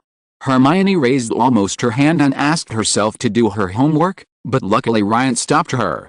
Thanks to Shitow for the reward, 20210126182359937 for the monthly ticket, and other classmates for the recommendation. Chapter 90 Remarks on the launch. The editor said it will be on the shelves tomorrow. This is my first time writing a book, signing a contract, and putting it on the shelves. I don't know the details of how to do it. So I might post a little later tomorrow, not at the fixed 10 a.m. After the release, there will be 2 updates every day. Please be the first to subscribe. If you have any questions later, please feel free to leave a comment in the comments section. Release the VIP coupons in the background. Chapter 91 Ryan's Data. This assignment is really difficult. 7 inches. How should I write it? Ron rubbed his eyes. That's right. Even if you write down the requirements and precautions for casting a fluorescent spell, it won't even make up to 7 inches. Harry also looked worried. After dinner at 6 o'clock, because Ravenclaw has its own library and there are few new students in Ravenclaw, they almost all go to and from get out of class together. So, with the opinions of most people, the group headed to the lounge together, preparing to finish their homework first. Ron and Harry had to give up the idea of going to Filch's place to watch the fun. After all, the 3 band props were of little significance to Ron and Harry. Ron had no money and Harry couldn't buy them. The advantage of Ravenclaw is that it has its own independent library, but this also leads to one thing, that is, except for classes, Ravenclaws are almost always in the lounge, and they are very unsociable with the other 3 houses. At this time, Harry and Ron were worrying about their homework. It had been 15 minutes, but Harry and Ron's parchment paper had not filled even an inch. They just used rulers in vain to measure the words they had written, hoping for a miracle, and suddenly it rose to 7 inches. Ryan, do you know how to write this? Harry suddenly asked, interrupting Ryan, who was playing mind games with Kate and Pinello. Homework? You can just write about the process of learning it, guesses, etc. If you still feel that the number of words is not enough, you can make the words bigger. Ryan responded while dealing with Kate wielding double blades in his mind said, surprised that Harry could find him again. Ryan, this is cheating. Hermione, a good student, was reminded and noticed Ryan beside her, with a look of disbelief on her face. It can still be like this. Ron was pleasantly surprised. What else can I do? Harry began to waver, but at this time he still had not lost the good study habits he had developed in Muggle primary school and continued to ask. The most troublesome thing is to excerpt the information and make it your own. For example, this book, The Evolution of the Curse. Ryan took out a book he had read from the nearby bookshelf, which was relatively simple, and I will list the main ones here. First of all, the words closest to luminous are luminous, luminous, night luminous. Other related words include illuminate, illumination, illumination, illustration, explanation, elucidate, clarification, explanation, translucent, translucent, lucid, articulate, etc. Harry, you can take a rough look, use this as logic, sort out the context, and transform it into something of your own. Besides, after you learn these things, you can try it again. Fluorescent flashing will be much easier. Ryan pointed to page 23 of the book The Evolution of Curses and talked. Hermione beside her seemed to have been taken away from her soul. Look at this sparkling young man. Okay. Harry quickly picked up the book and started reading with his good brother Ron, and Neville also came over. Terry Butt, Michael Conner, and Anthony Goldstein had already casually finished their homework and read books that interested them. That's why Hermione in the original book is a know-it-all, but no one in Ravenclaw knows about it. They also love learning and thinking knowledge is very important, but they are only fascinated by books that interest them. Ryan had no time to take care of this at this time, because now he needed to work on both sides at the same time. Martial arts story. These are not big problems for Ryan now. Race, wizard strength, 33, Normal human limit is 10. Physical fitness. 41. Normal limit is 10. Magic power. 30. Normal limit is 10. Skills. Thinking LV. 5. 67%. Body modification LV 5. 45%. Alchemy LV 4. 27%. Spells LV 5. 22%. Potions LV 3. 31%. Transfiguration in this world. After 3 years of research by Ryan, coupled with the relatively high data of underwater wizards, Ryan discovered that normal adult wizards have a magic power of around 3, and almost none reach 20. No matter how powerful the wizard is, he only has magic power. The quality is even better. Their strength is no different from that of muggles, both are below 10, but their physique is generally twice the muggle limit, which is around 20. The physique of wizards is more reflected in the magic resistance and vitality. This allows them to not easily lose their lives when falling from high altitude when playing Quidditch, nor will they be killed by some small evil spells. Compared with muggles, it is much more fragile. Wizards are around LV3, and this level of LV3 is supported by a certain spell or transfiguration that one is good at and has mastered to around LV4.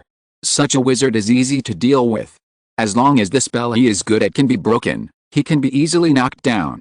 Normal wizards who graduate from Ravenclaw Academy or have such a spirit are more difficult to defeat than ordinary wizards, and they are more comprehensive from the many spells they are good at. No wonder Professor Flitwick is the dual champion. However, when you reach LV6, it is no longer the realm of mortals. Just work hard to achieve miracles.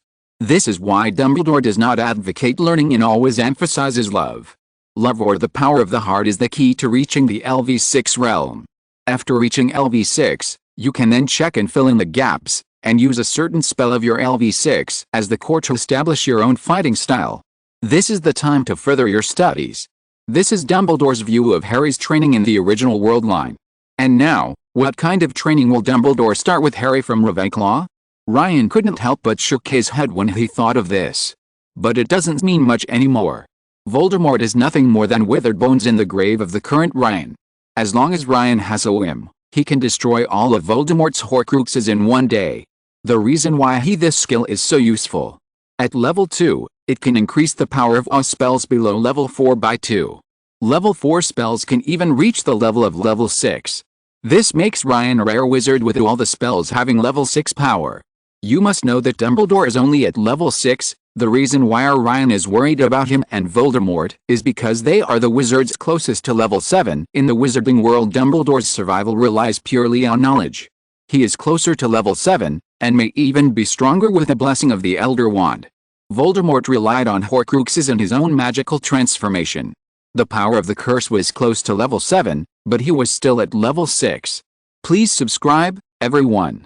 Please, by the way, I would like to thank classmate D Color and Body A for his monthly ticket and other classmates for their recommendations. Chapter 92 Yu Chang's Order. It was getting late, and it was already 10 o'clock before I knew it. With the help of Hermione and Ryan, Harry, Ron and others completed the 3 tasks of spells, transfiguration, and herbal medicine. After stretching, Ron and Neville played wizard chess. Harry began to eagerly study the other Doraemon books that Ron had brought, and Hermione and Lisa Dupin reviewed tomorrow's homework together. The Anthony trio returned to the lounge with some bad news. Bamboo Dragonfly, Mazu, the underwater breathing tube failed to be released. Michael Corner came over. Why? Harry, Ron, and Neville returned in unison. Because of inferior products, Terabout said. Not everyone can afford toys from the Skywalker Alchemy Workshop. There are many students who buy pirated copies from Bajan and Boko. Bamboo Dragonfly. Anthony said, so, when piracy can't be solved, just ban it across the board. Harry's green eyes widened. Isn't Borgenbach from Nocturne Alley? How did those people buy it? Neville unexpectedly asked a smart question. It must have been because Ravenclaw was assigned to the smart person and he discovered that he was poor at magic before. It was all because of the magic wand that gave him a little confidence in himself. I heard from my dad that the old cunning guy Borgenbach sensed business opportunities since the release of Doraemon, relatively inferior, have no warranty, and are unstable. Ron said goods from Zuko's joke shop, then buy some pirated goods from Borgen. Anthony said gloomily. I am also planning to swim down to the Black Lake with a snorkel. I heard that there are mermaids in it. Damn Slytherin, why can they be underwater? Ron said angrily, completely forgetting that I don't have a snorkel, and I can't afford one. Soon, everyone began to feel sleepy. Since there were still classes tomorrow, the group returned to the dormitory and began to rest. And Ryan's whole body faded into the air, and reappeared. It was already Castle Smith. He casually stroked the little black cat Jerry, and Ryan connected with the main god and differentiated into another form. On the right side of Castle Smith, in a newly built cave, the lights were still on, and various alchemical formations continued to spread on the inner wall of the cave. This form suddenly emerged from the air and appeared in the cave. Jack, how many orders are there for any door? Been almost a month. Up to now it's not finished yet. Jack himself appeared from the shadow and responded respectfully. Moon City, the city on the moon, they are too cautious. I'm not a savage beast. Why do they keep contacting me through Atlantis and only now do they consider buying any? I'm really curious, apart from the moon, Mars, Venus, Mercury, and even Jupiter, whether there are traces of wizards. The wizards on the moon are probably the group of wizards closest to this secret. Jack, I will do the last step of this arbitrary door myself. Ryan rubbed his chin and smiled. Then, from Ryan's body, the invisible magic power turned into a substantial blue light spot, and various magic circles were outlined from the void and various rare materials emerged from the void and turned into colorful liquids buzz. From the door frame that was hundreds of meters long, a gate that seemed to be made of bronze emerged from the original place. Jack, put this into the canyon's teleportation array early tomorrow morning. I can't help but want to explore a more magnificent world. Ryan said then. The two lanes overlapped again and merged into one. Finally, they fucked Jerry. Lane's figure faded and disappeared into Castle Smith. Without a sound, Ryan returned to his bedroom in Ravenclaw Tower and reappeared, already wearing pajamas. At this time, everyone had fallen asleep and everything was silent. The next day, Harry and his party went to the Great Hall sleepily. Under the enchanted ceiling, the long tables of the four houses were filled with bowls of porridge, plates of pickled herrings, and mountains of bread. Slices and plates of eggs and bacon. Harry and others sat down at the Ravenclaw table, next to Ryan, who picked up a copy of the Daily Prophet and opened it on a milk jug. Neville Longbottom looked cheerful, and his whole round face seemed to be shining. The postman will be here soon. I think Grandma will tell me exactly when to go buy the wand. Harry and others had just started to drink porridge, but Ryan had the foresight to pull out his wand and knocked on the table. Just when Harry and others were wondering why Ryan did this, they immediately understood the reason. There was a sudden commotion overhead, as hundreds of owls swarmed in, hovering in the auditorium, dropping letters and packages into the conversing crowd. Along with these came fallen feathers and dust visible to the naked eye. Under the horrified eyes of Harry and others, these dirty things floated towards the dining table, and then disappeared with a pop. Ryan, I'm lucky to have you, Harry said thankfully, and quickly took a mouthful of porridge with a bacon. A large bulging package fell on Neville's head, and then another big gray guy fell down. Ryan, who had quick eyes and quick hands, stretched out his wand and floated in the air. Errol! Ron shouted, carefully picking up the exhausted owl and placing it on the table. Errol was slumped on the table, his legs stretched out in the air, and an envelope in his mouth. Why did you write to me all of a sudden, poor Errol? Said on the side, gently poking Errol with her fingertips. I didn't expect you to go to Ravenclaw. We finally have a smart person in our family. I heard that old ones with unicorn tail hair in the center will have obstacles for new owners to cast spells. We know Madame Longbottom. I heard that you, Neville and Harry are in the same bedroom. This Saturday, we will come to Hogwarts to pick you and Neville up and go to Diagon Alley to buy a wand of your own. By the way, Ron, please don't ask that poor child what happened that night. Ron opened the letter and read it with else. I really want to ask that question. Ron's ears turned red. No, brother, I don't mind at all, Harry said soothingly. Then, on Saturday, I'll ask everyone Mom if you can go with me and Neville. Ron said, and Neville agreed. Chapter 93 Professor Bin's Glorious Resume. Peeves is a very annoying guy, especially for freshmen, who is even more unacceptable than encountering two locked doors and a staircase with many traps. He will put a wastebasket on your head, pull out the carpet from under your feet, throw pieces of chalk at you, or sneak up behind you and grab your nose when you can't see him and scream, "Grab your nose." Fortunately, these unfortunate encounters never happened to Harry and others. They only learned how annoying this ghost was through a few words from the Weasley twins. This was all because of Ryan. Peeves probably didn't even know it. I have subconsciously avoided Ryan's position. In addition, Ryan often followed Harry and his group. This led to one thing. Harry and others became. He is the only freshman in the 4 colleges who has not been teased by Peeves when he was still a baby. After Peeves learned about it, he couldn't explain himself. He wanted to attack Harry many times to prove himself, but he subconsciously stopped himself. Now, even Peeves believes it. In fact, this is all because of 2 reasons. First, Ryan is now up to LV4 Phoenix Incarnation. The LV4 Phoenix Incarnation no longer requires additional fire to cast. Ryan only needs to imagine that he is a phoenix, and even the real physical body can be used. Hidden in the phoenix transformed by consciousness. The magic power of the phoenix is one of the noblest and most powerful magic powers. It is normal for Peeves to subconsciously not dare to provoke it. Second, that is the main god, the heart of Smith's castle. It is the same kind as Peeves. Peeves would naturally flee subconsciously. This is why, until now, the new students in Ravenclaw still go to and from school together. After breakfast, when Ron learned that he was going to get a new wand, Neville beamed and led the way happily, completely forgetting that he didn't know the road and couldn't read a map. It's almost 9 o'clock, and the first class in Ravenclaw is History of Magic. Some seniors have already hinted that they can read some books by themselves or sleep in this class, but Harry and his group, who are still freshmen, still hold their arms full. Full of expectations, I arrived at the History of Magic classroom on the 2nd floor of Hogwarts Castle early, waiting for the appearance of the only ghost professor. Have you read Hogwarts, A History of the School? You must know that Professor Binns was the oldest professor who existed when the school was founded. Lisa DePant said excitedly. Professor Binns became a ghost because he was sleeping in the staff room one time, and he didn't even know there was a fire there in the middle of the night. The next morning, he stupidly got up and went to class, but he even left his body there and forgot to pick it up. It is said that he was already old at that time and did not even notice that he was dead. Terry but on the side added some gossip information heard from other colleges. Professor Binns has been the History of Magic professor since the founding of Hogwarts School of Witchcraft and Wizardry. His quick mind and clear thinking were once praised by Slytherin. So he was invited and deservedly became the professor of Hogwarts School of Witchcraft and Wizardry. Professor of History of Magic. There is this description in A History of Hogwarts. When lunch was approaching, the students reluctantly left Professor Binns' classroom, and everyone seemed very excited. The species switch allowed them to experience magic for the first time.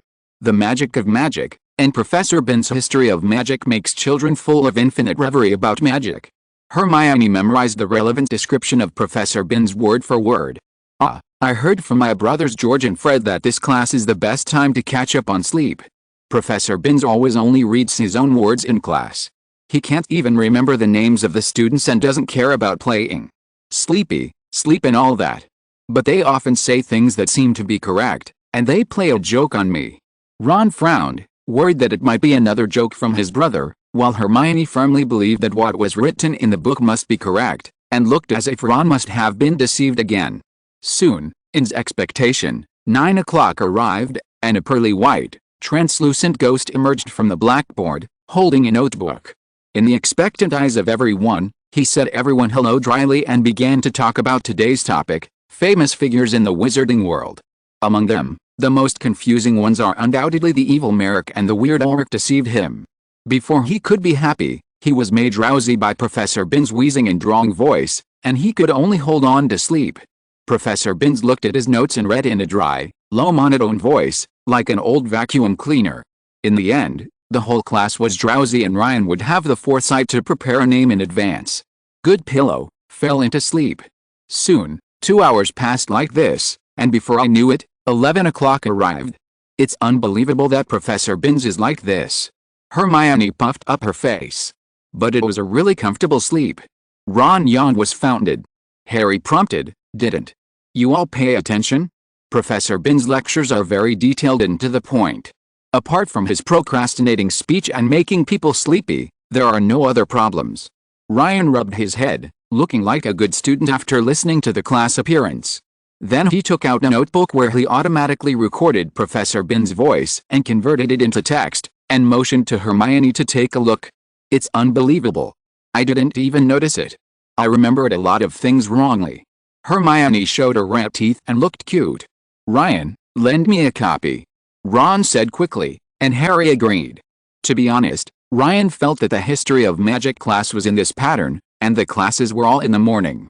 It was probably intentional by the principals. Isn't this mode of fighting the salmon and taking notes the best way to exercise willpower? Furthermore, in the history class itself, you only need to circle the key points and review by yourself, and it will not delay learning. Accompanied by the noisy crowd, everyone came to the auditorium and sat down at the Ravenclaw table. He turned around and complained about Quirrell's unreliability in the defense against the dark arts class. It is recommended to block your nose, which will make everyone feel better. He also said that recently, he no longer wants to smell or eat food containing garlic. Chapter 94 The Tangled Quirrell. At 11:30 noon, the golden plate on the table was already filled with food, and the goblets were filled with drinks. Harry and others took some of the food within their reach and began to eat. Seamus on the side was still complaining about everything he experienced in the defense against the dark arts class in the morning. Professor Quirrell is so unreliable. It takes him almost a minute to say a short sentence, and he always wears a headscarf full of garlic smell. Yuck, I still feel sick when I think about it now. He has become a completely different person, afraid of students and the subjects he teaches.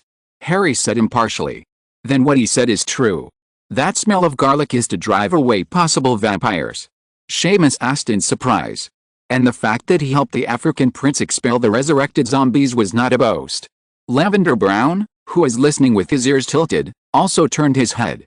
Professor Quirrell was originally a talented guy, and he was our senior in Ravenclaw. He stayed in Hogwarts as a professor of Muggle studies right after graduation. He was also a very good professor when he taught before. Unfortunately, things should get better later. By the way, I'm sorry to interrupt. I'm Roger Davis, a third-year student and Ravenclaw's chaser. The review of Quidditch players will be held next week. You are Harry. Your father, James Potter, was once Gryffindor's seeker and won the Quidditch trophy. Harry, although you are still first year, but you can try it first or understand this. A handsome black-haired young man said, looking at Harry with an anxious look. Okay. Harry was caught off guard by the sudden news and could only nod in agreement. I've had enough. The history of magic class in the morning and the defense against the dark arts class in the afternoon are both unreliable. Do we need to study by ourselves? Padma Patil, who was also assigned to Ravenclaw, was talking to the twins at the table next to her complained sister Parvati Patil. Speaking of which, there are surprisingly few new students in Ravenclaw this year. In the original world line, Ryan should not have gone to Hogwarts. That is to say, except for Harry, Ron, Neville, Hermione, and Ryan, others are students who should be in the original world line do not deserve to have names include Kevin Entwistle, Mandy Block, Morag McDougal, Stephen Cornford and Sue Lee, a total of 5 people. There are only 16 new students in Ravenclaw. Ryan began to play the game unconsciously and began to summarize these interesting characters. Michael Corner was originally a black man and was mentioned directly by Hermione successively. Anthony Goldstein, a 5th-year Ravenclaw prefect, a Jewish man, and a member of the DA. Padma Patil is also a prefect of Ravenclaw, Indian, and a beauty in Harry's eyes. Terry Boot, a member of the DA. These characters were all involved in the defense of Hogwarts during Harry's 7th year. Before they knew it, the meal was over. Ryan Harry and his group back to the lounge and boredly read a random book he picked up. Basic spells for busy and irritable people. There were 2 more classes in the afternoon, defense against the dark arts and herbology.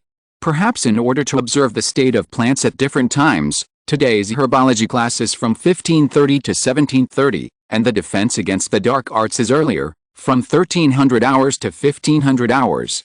Ryan felt that it was a pity. Herbal medicine classes were more like exercise classes in his previous life for Ryan. It was very interesting. After taking the herbal medicine classes 3 times a week today, only the one on Thursday morning was left. Ryan was also worried that Neville would like the herbology class as much as in the original book and even become the professor of the herbology class. Furthermore, Gryffindor's herbology class was taken with Hufflepuff. Neville and Hannah probably met at this time. Neville had always performed well in the herbology class.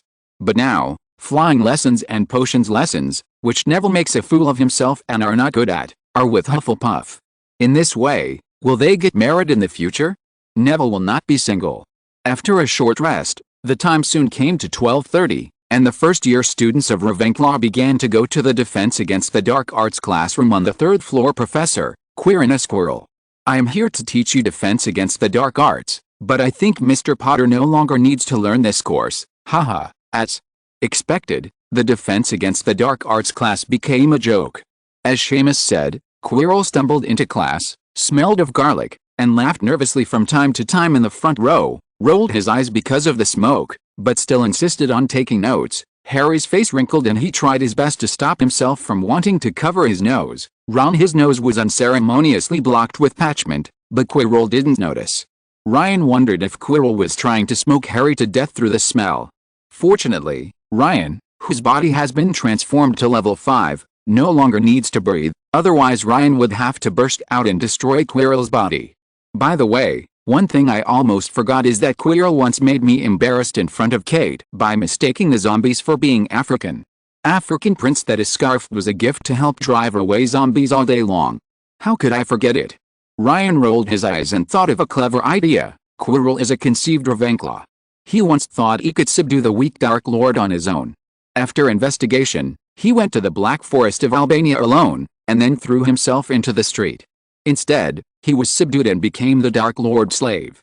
After becoming a slave, he also thought of various ways to hint at Dumbledore, using poor acting skills, smelling of garlic, and making mistakes.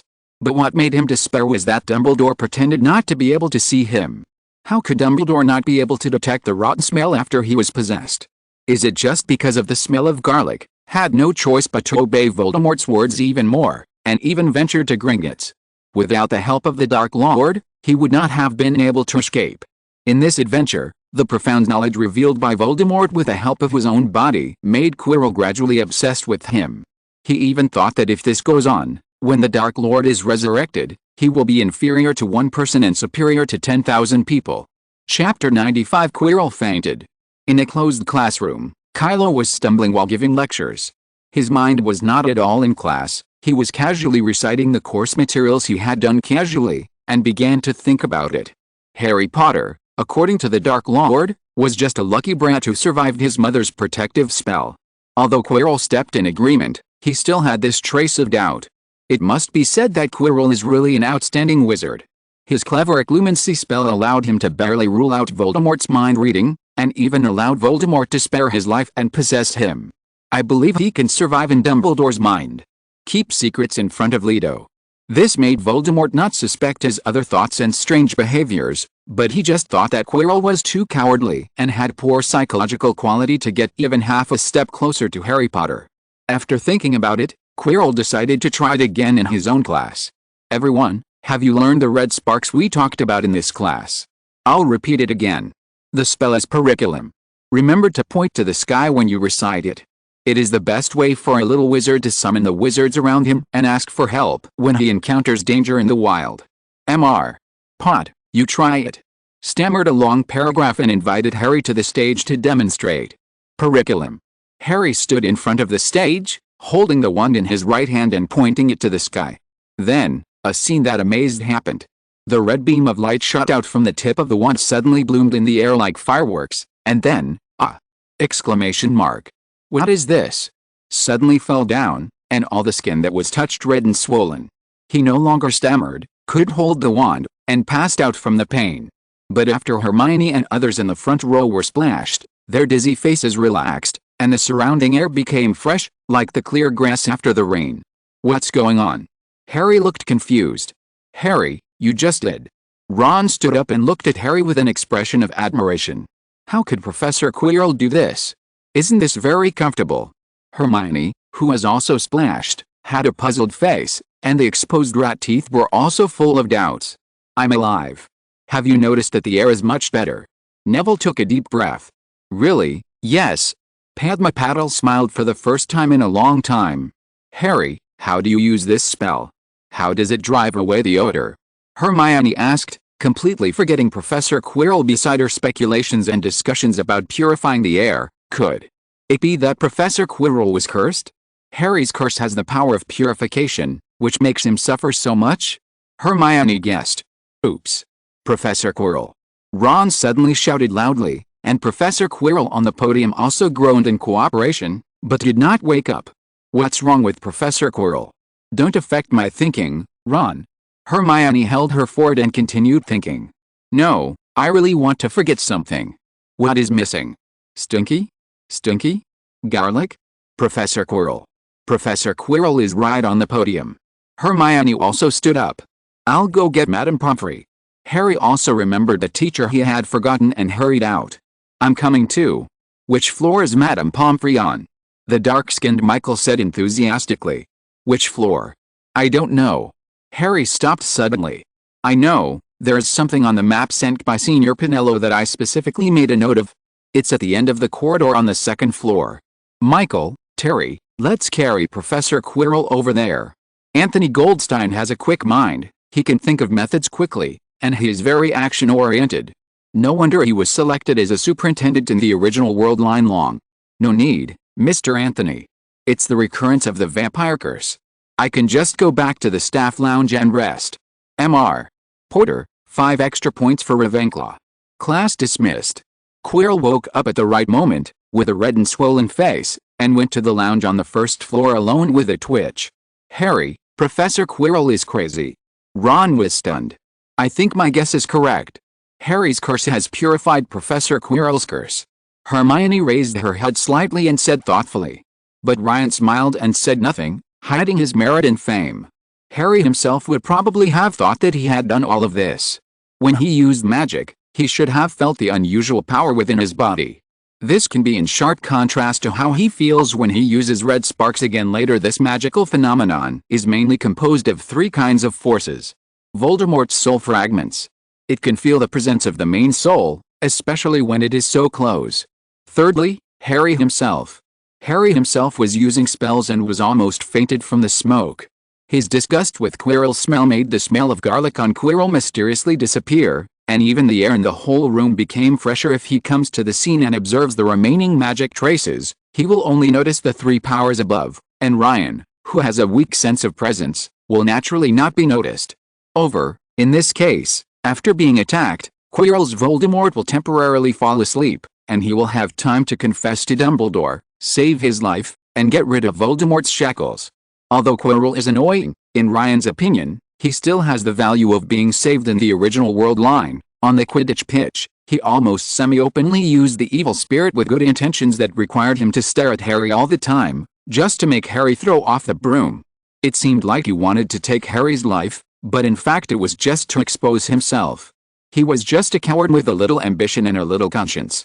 Unfortunately, perhaps because of Voldemort's curse on the defense against the dark arts professorship, Quirrell lost his life by chance. In fact, from the beginning, after he was possessed by Voldemort, he could not look back and could only rely on himself. This is why Dumbledore, who was willing to give him a chance, did not take the initiative to give him a chance. The author of Pugy would like to thank everyone for their subscriptions. 20200228235237084 for their rewards and monthly tickets, Yuchi Jinin and Mingai Maozi for their monthly tickets, and other classmates for their recommendations. If you're listening to this novel on a channel other than Fanfic World, it means they downloaded and uploaded it without effort. We cordially invite you to visit our channel, Mundo Fanfic Novelis. There you'll find the original version of this story, and you can explore many other novels of various genres. We're waiting for you to immerse yourself in a world of incredible novels. Chapter 96, Quirrell's Choice. It is now 2:30, 30 minutes before the original end time of defense against the dark arts. There's still 1 hour left before the herbal medicine class starts. Such a long time is undoubtedly very generous for Harry and others. Everyone returned to the lounge together, discussing everything that happened in class from time to time on the way. But Ryan secretly sighed. Quirrell still didn't seize the last chance. Ryan's prank seemed to come out of the blue, but he had already thought through many aspects in his head when he implemented it. At the moment of implementation, Ryan considered whether he would be exposed and how to avoid it. At the same time, in order to give Quirrell a chance, he had to choose a time when Dumbledore happened to be in school and not out. Ryan even manipulated the students he met on Quirrell's way, inadvertently revealing that Dumbledore was in the library on the 4th floor just now, which allowed Quirrell to find Dumbledore faster. This is why the magical phenomenon only made Quirrell faint for exactly 10 minutes. When he woke up, Following Dumbledore's footsteps, he happened to reach the 4th floor. This was also the time when Quirrell was closest to him. But it is a pity that for some reason, after Quirrell learned Dumbledore's location, he stayed there for a few seconds and went to the 1st floor instead of choosing the path that Ryan arranged for him. Harry, Gryffindor is so nice. Nearly Headless Nick often gives directions to the lost freshman, but Ms. Gray ignores people all day long. Ron complained, walking towards the greenhouse with Harry and others. Go. Ron, will I be in this situation often? I can't control my power, and even Peeves is unwilling to get close to me. Harry did not echo Ron's words, but said worriedly, "That's just Quirrell. Thanks to you, we didn't get fainted." Ron comforted. "Without you, Harry, we would probably still smell like garlic, just like Seamus, who just finished Defense Against the Dark Arts at noon today," Neville said, shaking his round face. "Harry, there must be something wrong with your pronunciation. The M in curriculum should be emphasized and the front part should be fast." Hermione popped her head out to remind him. It has to be said that Hermione is now at home in Ravenclaw. Her habit of referring everything to textbooks from time to time is undoubtedly an advantage in the eyes of Ravenclaw's reminder. Moreover, after arriving in Ravenclaw, Harry and the others were like big girls in a boudoir. Except for going to class, they stayed at home all day long. They did not cause any trouble, which gave Hermione the opportunity to preach. Ryan even noticed that the disgust for Harry and Snape's eyes had faded a lot. Now Harry's whole behavior have nothing to do with his annoying father him not going out all day. Isn't this a good thing? This is worthy of the sacrifice of his beloved Lily. After thinking about it, Snape had a reason for hating Harry. First, he is good at Quidditch, likes to be in the limelight, passive, likes to take risks, and does not pay attention to his own life. Secondly, he was not good at potions and did not study well enough, so he did not inherit Lily's excellent side at all. Thirdly, the appearance is exactly the same as his father, and what's interesting is that Harry, Ron, and Hermione each have their own elements in the Iron Triangle.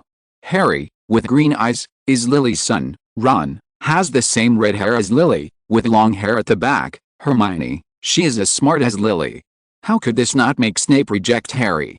However, the relationship between Harry and Snape actually had a chance to ease. Ryan suddenly thought of this.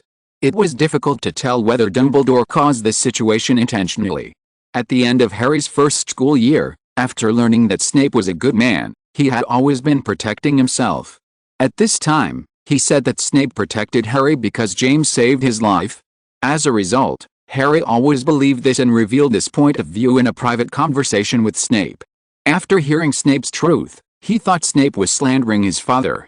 The relationship between the two people, which was supposed to be easing, began to drift apart again. School, Snape taught Harry a clemency so that they could understand each other from the dimension of memory through practice.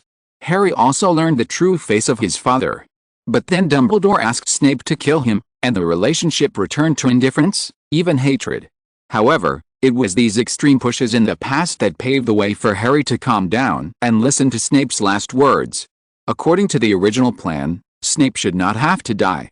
If he had given Harry the truth and the sword of Gryffindor as Dumbledore said, he would have taken care of the school until the end, rebelled early and escaped. But he took the initiative to seek death and took over the task of assassinating Nagini, which led him to throw himself into the street. It was really arrogance that ruined his life. Slytherins, especially conscientious Slytherins, are arrogant. For example, Malfoy is very good at suppressing his sympathy to bully others. No, not far away, Malfoy walked towards Harry arrogantly again, looking like he was looking for trouble, not at all like he wanted to be friends with Harry. But this time Malfoy learned the lesson, lowering his voice and speaking quietly to avoid meeting Professor Sprout's gaze. "Pote, I heard that you are in trouble again? It seems that something happened to you. I am very worried about you. This has nothing to do with you, Malfoy. Why, are you going to use your magic to hurt me? I'm so scared. You broke my heart." "Shut up, Malfoy." Ron couldn't help shouting, "Mr. Weasley, do you have any questions?" asked Professor Sprout, who was demonstrating how to loosen the soil. No. Ron blushed and glared at Malfoy.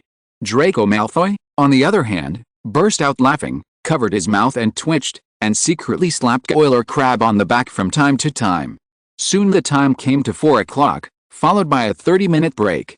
"Malfoy, you despicable villain, why are you pestering Harry all the time?"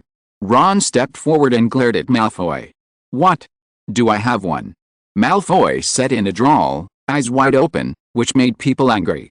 "If you can't talk, don't talk, Weasley." Savior entered Ravenclaw and begged the Sorting Hat to get in. "You are so poor," Malfoy said viciously. "Ron is better than 10 of you. I think I know very well who is a more suitable friend for me," Harry said coldly. After hearing Harry's words, Malfoy suddenly straightened his face, stopped sneering, looked at Harry deeply, and then returned to the Slytherin crowd. "You have to pay attention to this." Fortunately, Professor Sprout did not deduct points. Hermione lectured, while Ryan was very surprised. Hermione's words should be more. It was very spicy, especially when it came to house points, but thinking about it, maybe it was the Ravenclaw atmosphere that didn't value points that changed her. Chapter 97 Chapter 24 The victim appears. It's 4:10 p.m., outside the conservatory of Hogwarts. After Hermione's brief lecture, Ron regained his composure and cursed and told Harry about the Malfoy family's dirty work and their great achievements. "Havide? Are you hungry again?" Harry said as he took out pieces of toast from his pocket. So far, Hedwig hadn't brought Harry anything. Its daily life is to fly to Harry's side from time to time, peck Harry's ears, ask for a small bite of toast, and then fly back to the owl house to sleep with the other owls on campus. It was making Hevid's entire owl become much plumper. However, today was different. Havide did not refuse Harry's food. "No, you have no classes on Friday afternoon. I really didn't expect you to go to Ravenclaw. I wonder if you could come over and have tea with me around 3 o'clock in the afternoon? I'd love to hear how your first week goes. Please let Hedwig give me a reply." Hagrid. Harry took out his quill and wrote hastily on the back of the note, "Okay, I'd love to. Hagrid." The next hour felt like an eternity to Harry. Not far away, Malfoy, after getting Harry's clear rejection, secretly lowered his voice and said strange things to Harry from time to time. Just after class, Harry was about to block him with Ron, who couldn't suppress his anger. But he quietly disappeared into the crowd. "Malfoy is such a bad guy. Why did he disappear after class?" "Harry, I think he must have been frightened by the skills you showed in defense against the dark arts." Ron frowned and said without paying attention to his words, which made the kind-hearted Harry start again. "I feel guilty for accidentally stealing Quirrell." Ryan watched this scene meaningfully, quietly observing the love spell on Harry's body that fluctuated with Harry's mood. But the only bad thing is that there are no wizards among Lily Evans' relatives. This magic, as Harry left his mother's blood relatives, has gone into silence again, which makes Ryan very laborious and loses a lot of fun in cooking every day. Isn't Dudley Dursley Harry's cousin? Although a wizard cannot make a mortal become a wizard, this does not mean that Ryan has no way. Doesn't Nocturne Alley have a lot of raw materials? Ryan thought of this good idea and couldn't sit still. One noticed Ryan's physical body, under the link of Ryan through the Lord God, still maintained his usual thinking habits. Get out of class just ended, so I returned to the bedroom alone. Jason Custer is a dark wizard who was influenced by the great Mr. Borkin. After Mr. Borkin made a fortune from Doraemon, he also broke away from his previous vulgar life and began to go to Diagon Alley from time to time. The store depends on the location. This does not mean that he is good enough under Mr. Borgin. You must know that there was a students' union president who was born in Slytherin who once worked under him. I heard that this outstanding senior was particularly good at persuading others to hand over their treasures for sale in stores. However, after the death of Prejudices Smith, who was very famous at the time, the senior resigned. Also disappearing mysteriously was the Hufflepuff Gold Cup, which was originally assigned to the senior as a mission to convince everyone. The legendary treasure that Zibba Smith sold. However, unexpectedly, Mr. Borgin did not report the matter, but instead suppressed it. Finally, a house elf named Hermione, Hauke, Jason Custer misremembered, took the blame and said I was too old and mistakenly put poison in the hostess's evening cocoa tea. I'm getting off topic. Jason Custer is not outstanding. He just has a clean background and no criminal record. He is very smart there. His targets are all guys who like hiking and traveling to remote places. Their bodies are stronger, more suitable for more complex gameplay, and less likely to be broken. Jason usually puts scraps in places where wild dragons often hang out. Muggle body parts are already very common in these places. But recently, Jason has been too busy to entertain himself due to watching the show, and recently, several new companions have disappeared inexplicably. From Jason's point of view, This was normal. They were all well-known figures, and they had the blood of more than one wizard on their hands. It was normal for them to exact revenge from their enemies, but he was different. Jason thought as he stroked the wand in his sleeve. It was important to keep contact with the wand in Nocturne Alley. Suddenly, Jason felt as if he had passed through some invisible membrane. Jason raised his eyes. No, this is not right. This is definitely not Nocturne Alley. Who? Ho-ho. Dragon, the most common wild dragon in Britain. What? Is this forest? It's so familiar. No matter what, I have to get out of here first. An adult Welsh green dragon is 18 feet tall, and I didn't bring anti-dragon perfume. Jason thought, sweating profusely. Then, he began to look around, barely determined his own position through the position of the sun, and slowly backed away. Crack. Bone, and he felt a cold sweat. No. Who is this? The Muggle one. My favorite one. If it wasn't broken, I would too. Jason discovered through the traces of his own evil taste on the bone. How could this be? It hurts. Spare me. I am Mr. Borgins's man. Help. The moment Jason's eyes touched the bone, he suddenly fell down. His eyes were facing the bone. His whole body was twitching, begging for mercy in every possible way. 10 minutes passed, and in invisible fear, he lost his life. Really, until you died, you didn't realize that the pain you suffered was what this victim had experienced. Why don't you regret, for the sake of this innocent life, so that you can be happy? You are the 51st one. If I hadn't suddenly had an inspiration, I'm afraid it would be your turn next month, or if you commit another crime. A figure appeared. It was Ryan, shaking his head and sighing. He had been standing in front of Jason, his whole person fading into the void, like a ghost. I will no longer ask for subscriptions in the title, as some readers told me that it would pollute the layout. However, I still hope that everyone will support me and ask for subscriptions. Chapter 98. The wizard Dudley Dursley is born. It was now close to 6 o'clock. In the deserted forest, Ryan stood next to the corpse and recited a strange spell. A dark sphere emerged from the corpse and fell into the door that suddenly appeared. Ryan has actually been paying attention to Bajinbok's piracy. The reason why Ryan has not attacked is to attract a steady stream of scum. Bajinbok himself didn't do anything bad, so Ryan never found him desperados who had done all kinds of evil, and Jason was just a slightly clean one among them. Frequent overtime work also leaves them no time to do evil. Coupled with Ryan's frequent sweeps, there are really only some economic crime guys left in Nocturne Alley. Of course, Ryan doesn't have to worry about these wizards. They're all magic. Ministry work. What's more, weren't they the ones who were arrested in the previous Ludo Bagman gambling incident? Because of Ryan's sudden inspiration, Ryan had to strike again in his free time after class, asking Jason, a wizard full of evil, to become the wizard's sacrifice as Dudley Dursley. First of all, Ryan arrived at Diagon Alley first. At the entrances of Diagon Alley and Nocturne Alley, he laid out a teleportation magic that was prepared on a whim, like a dimensional wall, thanks to the underwater wizard. Otherwise, Ryan would study it himself. It is estimated that it will take several additional months. World, proud face, Kamen Rider decade. When Jason stepped in, he was silently teleported to the place where he usually dumped his body, and placed a curse on the victim, the Muggle skeleton, that would reproduce his pain during his lifetime. In the end, the victim was redressed, Ryan got the materials, and Dudley was able to become a wizard. We all have a bright future. Wizards cannot be made. This is the result of the dedication of many volunteers that Ryan obtained. Ryan has the power to lead everything to the right path. He has always been obsessed with this proposition. Maybe one day he can create a wizard. However, the essence of a wizard is a person who can distort reality, a born god. When Ryan can do this, it may not be until the year of the monkey. However, a wizard is used as a sacrifice and his talents are transplanted into a blank body, that is, a Muggle. The spell on Harry activates again, because of the proximity of Lily Evans's blood relatives, so as not to have trouble observing it. Time begins to flow. This is number 4 Privet Drive. In front of the neat garden, a child who looks like a pig or an orangutan in a wig is waving an arcane, which is issued to every student of Smelting Middle School. That was Dudley. Although school was over, Dudley was still wearing his school uniform, a brown-red tuxedo, orange bloomers and a hard straw hat. His followers, Rat-Faced Peel, as well as Danny, Morkan, Gordon and others, still came to Dudley's house every day after attending Dudley Middle School, although their favorite game, Chasing Harry no longer had props. "Hey, Dudley, I'm so bored.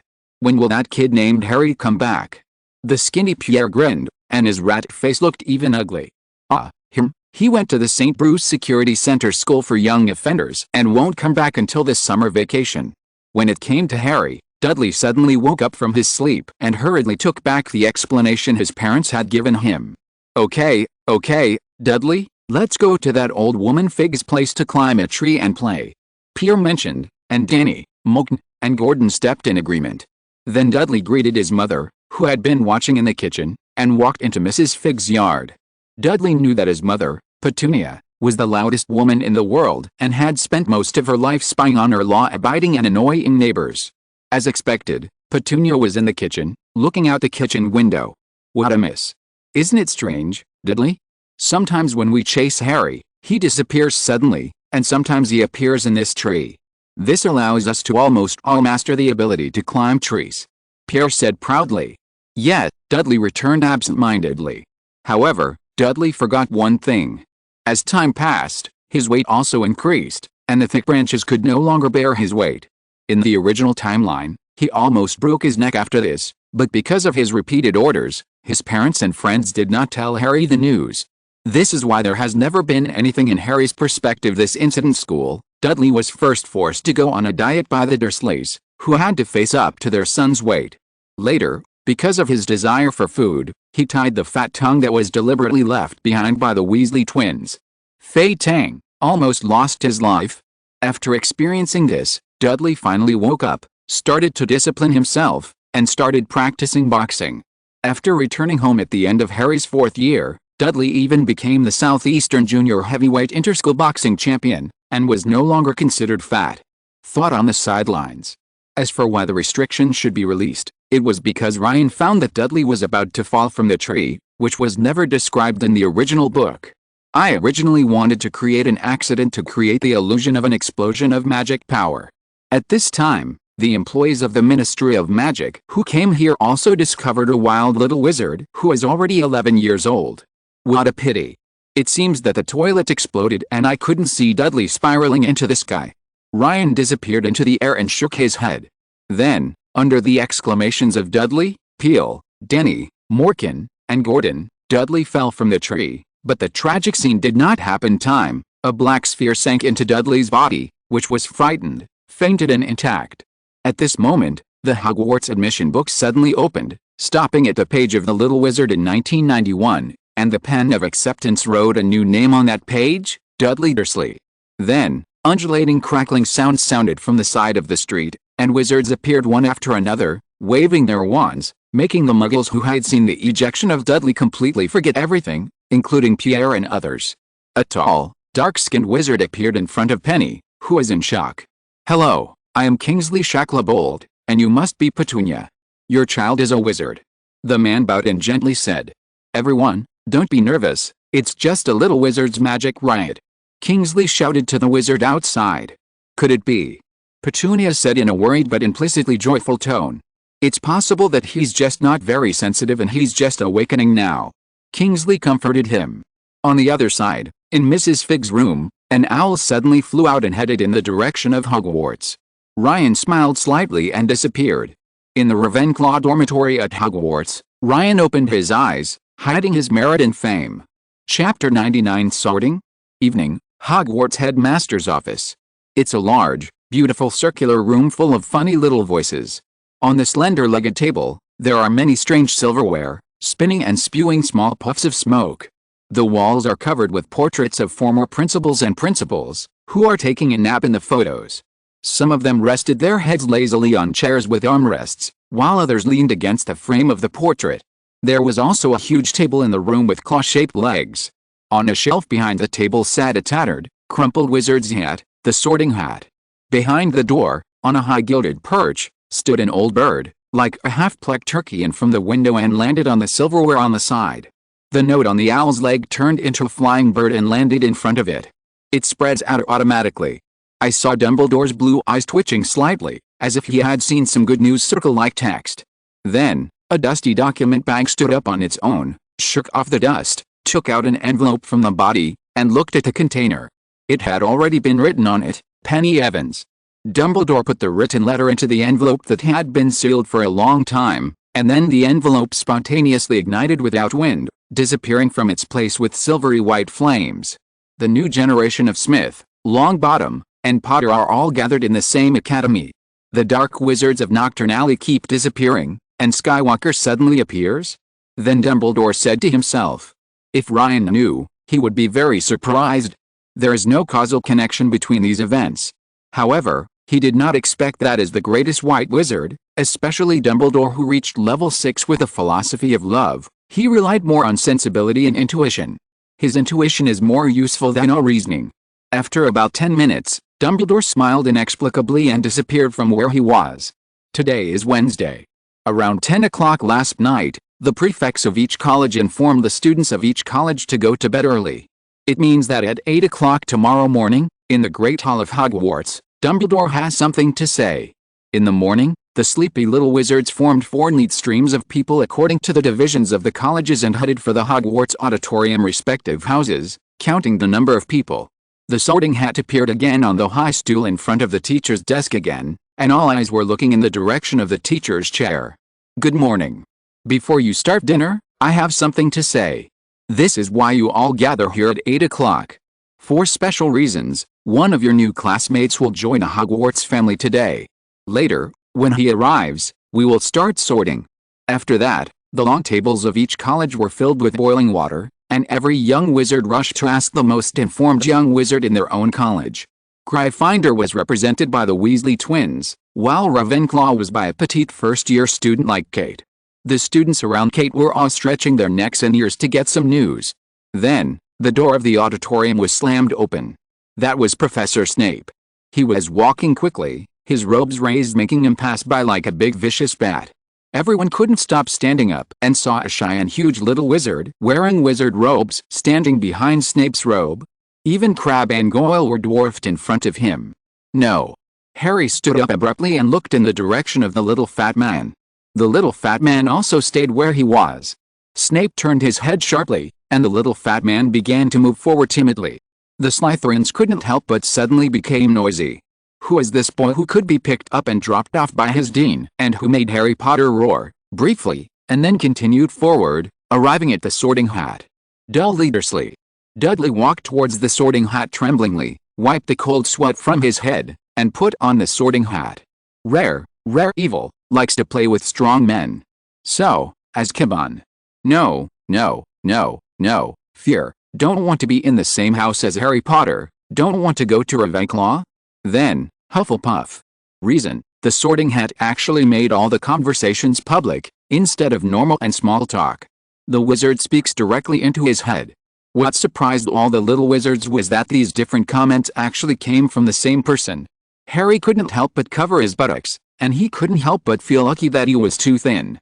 Aunt Petunia kept denying him enough to protect himself, Harry wondered for no reason. And Dudley's friends, Pierre, Denny, Morkan, Gordon and others are all big men, so, vomit at the same time, Dumbledore suddenly stood up and strode toward the Sorting Hat without saying a word or putting it on. He just picked up the Sorting Hat with both hands and communicated with it in an unknown way. After about a minute, Dumbledore raised his head and scanned the surroundings with his light blue, penetrating eyes. The surroundings became quiet again. Rumor, a terrible thing. I'm here, and I have to waste everyone's time to clarify that the first half of the Sorting Hat's evaluation of Mr. Dursley just now is untrue, which made him unable to stop saying it loudly. The following words are the true evaluation. In order to tell you all about the real Dursley, the Sorting Hat also directly told you his actual evaluation of him. This is also to tell you which sentence is appropriate. Let's eat. Dumbledore paused. Dumbledore's signal, Dudley ran all the way and sat down at the Hufflepuff table. Almost all the little wizards at that table, involuntarily, have moved away from Dudley. Harry, the Dudley you're talking about turns out to be more than just the bully Darth Vader, fat tiger. Have you? Ron looked at Harry with an unprecedented sympathy. Eat your food, Ron. Harry said gloomily, completely ignoring the unprecedented concerned look from Snape on the professor's desk. Chapter 100 Snape's Questioning. First floor, staff lounge. At this time, the two wizards were communicating inside, and their words were filled with an unprecedented smell of gunpowder. "Didn't you promise me that the boy would grow up healthily? Then why? You know that Penny and I have known each other for a long time, and the things in her head can't be hidden from me at all. Why did the boy grow up in that environment? Imagine in the past 10 years, now. Tell me why." The sallow-faced man's tone changed from calm to increasingly, like a volcano about to erupt. "Severus, you have to understand that this is all to protect Harry. If he stays in the wizarding world, he will become famous and a legend. If one angry day in the future, today is designated as Harry Potter Day, it won't be weird at all. There will even be books written about Harry, and every child in our world will know his name. It's enough to drive any kid to his head. Become famous before he can walk or talk. Be famous for something he doesn't even remember. Let him grow up in a place far away from the past until he can accept it all. And let him know that this is a better choice. Dumbledore, please answer my question. This is not an excuse. Even if he becomes like his abominable father, it doesn't matter to me. What matters is why you don't care about the environment in which that boy grew up. In your eyes, is it okay as long as he is alive?" Snape narrowed his eyes, a muscle next to his thin lips twisted unpleasantly, and he continued to bend his fingers, as if he wanted to grab Dumbledore's throat. "Yes, Severus, my answer is that my first priority is to keep Harry alive. His mother," Snape twisted his neck unnaturally, "gave up her life to save Harry. She gave Harry an unexpected and lasting protection, which is still flowing in his blood to this day. I gave him to his mother's sister, his mother's only surviving relative. Yes, I admit that she didn't like Harry. She might have been reluctant, unhappy, and reluctantly and complained about taking him in, but she accepted him after all. In this way, she made me do what Harry did. The spell worked. His mother's sacrifice made the bond of blood the most powerful shield I could give Harry. As long as Harry can call home the place where his mother's blood exists, he will not be disturbed or harmed by Voldemort there. Voldemort caused his mother's blood to flow out, but that blood still exists between Harry and Petunia's body. The blood of Lily, don't say her name, Snape begged, became his refuge. Harry only had to go back once a year, but as long as Harry called it home, Voldemort couldn't hurt him there, Dumbledore insisted. Then, why don't you keep that boy with you? You will teach him yourself, Snape said dryly. At that time, Voldemort had been defeated a few hours earlier, but his supporters were still at large. They were angry and brutally desperate, and many of them were as terrifying as Voldemort. Severus, I think you can understand how dangerous his situation is. I am a failure, Severus. I didn't have the confidence to raise Harry like you expected. The current situation did not allow me to take Harry with me and put him in Hogwarts. Students are irresponsible. Dumbledore emphasized. I don't care, as long as that boy, you promised me, and what happened to Dudley? Snape said excitedly. That's the memory left by the remaining traces of magic on Dudley. I'm afraid that when Harry left his house, a wizard attacked Dudley and even Petunia's family for unknown reasons. This also made him after a while, the magic awakens and he becomes a wizard. Severus, I even suspect that the child Dudley was poisoned by that strange wizard. After all, the magic was deeply engraved into Dudley's body. Then, the information read by the Sorting Hat may not be comprehensive. Bigger boys are also within his hunting range. Severus, he likes strong men and tall boys. His magic is so good that he can break through the protective spell after Harry left, and he is cruel. Do these characteristics remind you of any wizard? Which remaining Death Eater? Dumbledore said seriously. Those characteristics? That's you, Dumbledore. Well, let me think about it. There are too many Death Eaters who like men, but there is no magic that you can call sophisticated, with all due respect. Snape joked. Severus, I hope you can pay extra attention to Dudley same time, pay attention to Quirrell, okay? Dumbledore knew that Snape was not a joking person. He wiped his eyes and gave Snape a new order, while he searched for wizards who met the conditions in his mind. Quirrell, he can become the professor of Muggle studies as soon as he graduates. He should be someone you trust. Could it be that he is the one with a unique taste? Said Snape. He went to the Albanian forest, said Dumbledore. So? Snape looked shocked. At the same time, Harry and others were taking a transfiguration class in the transfiguration classroom. Seriously, what happened to you today? Professor McGonagall said. At this time, with a slight pop, she had returned the table to its original shape and looked around at the students. It doesn't matter, but my transformation didn't win the applause of the whole class. This is the first time. Everyone's heads turned to Harry again, but no one spoke. Understood, you must know clearly that this is not a compliment to Dumbledore. In my long teaching career, Dumbledore has never told a lie, and the same is true for the Sorting Hat. Potter, I think you are the one who really knows Dursley. So, does he match the first few sentences of the Sorting Hat? Professor McGonagall said. Yes, Professor, Dudley is not a cruel person. He is very bad, just like the bully Darth Vader, Fat Tiger, but that's all. Harry said with relief, and Ryan looked away boredly. Pouted, well, then please listen carefully. Transfiguration is the most dangerous of all the courses at Hogwarts. Please be careful not to eat any food that has been transfigured or inhale any substance that has been turned into gas. Professor McGonagall continued the lecture suddenly. You're crazy, brother. Isn't potions class only on Friday? Harry, are you still thinking about your cousin? Ron said. Yes, I just think about Dudley becoming a wizard and appearing in my life again, Harry said gloomily. Brother, I am here. Furthermore, you are the one who defeated Voldemort. You even defeated Professor Quirrell and Peeves. Ron comforted, and Neville patted Harry's back comfortingly. Okay, it's almost 11:30. Boys, it's time to go to the auditorium for dinner. Hermione, who was reading a book in the lounge, suddenly closed the book and comforted her.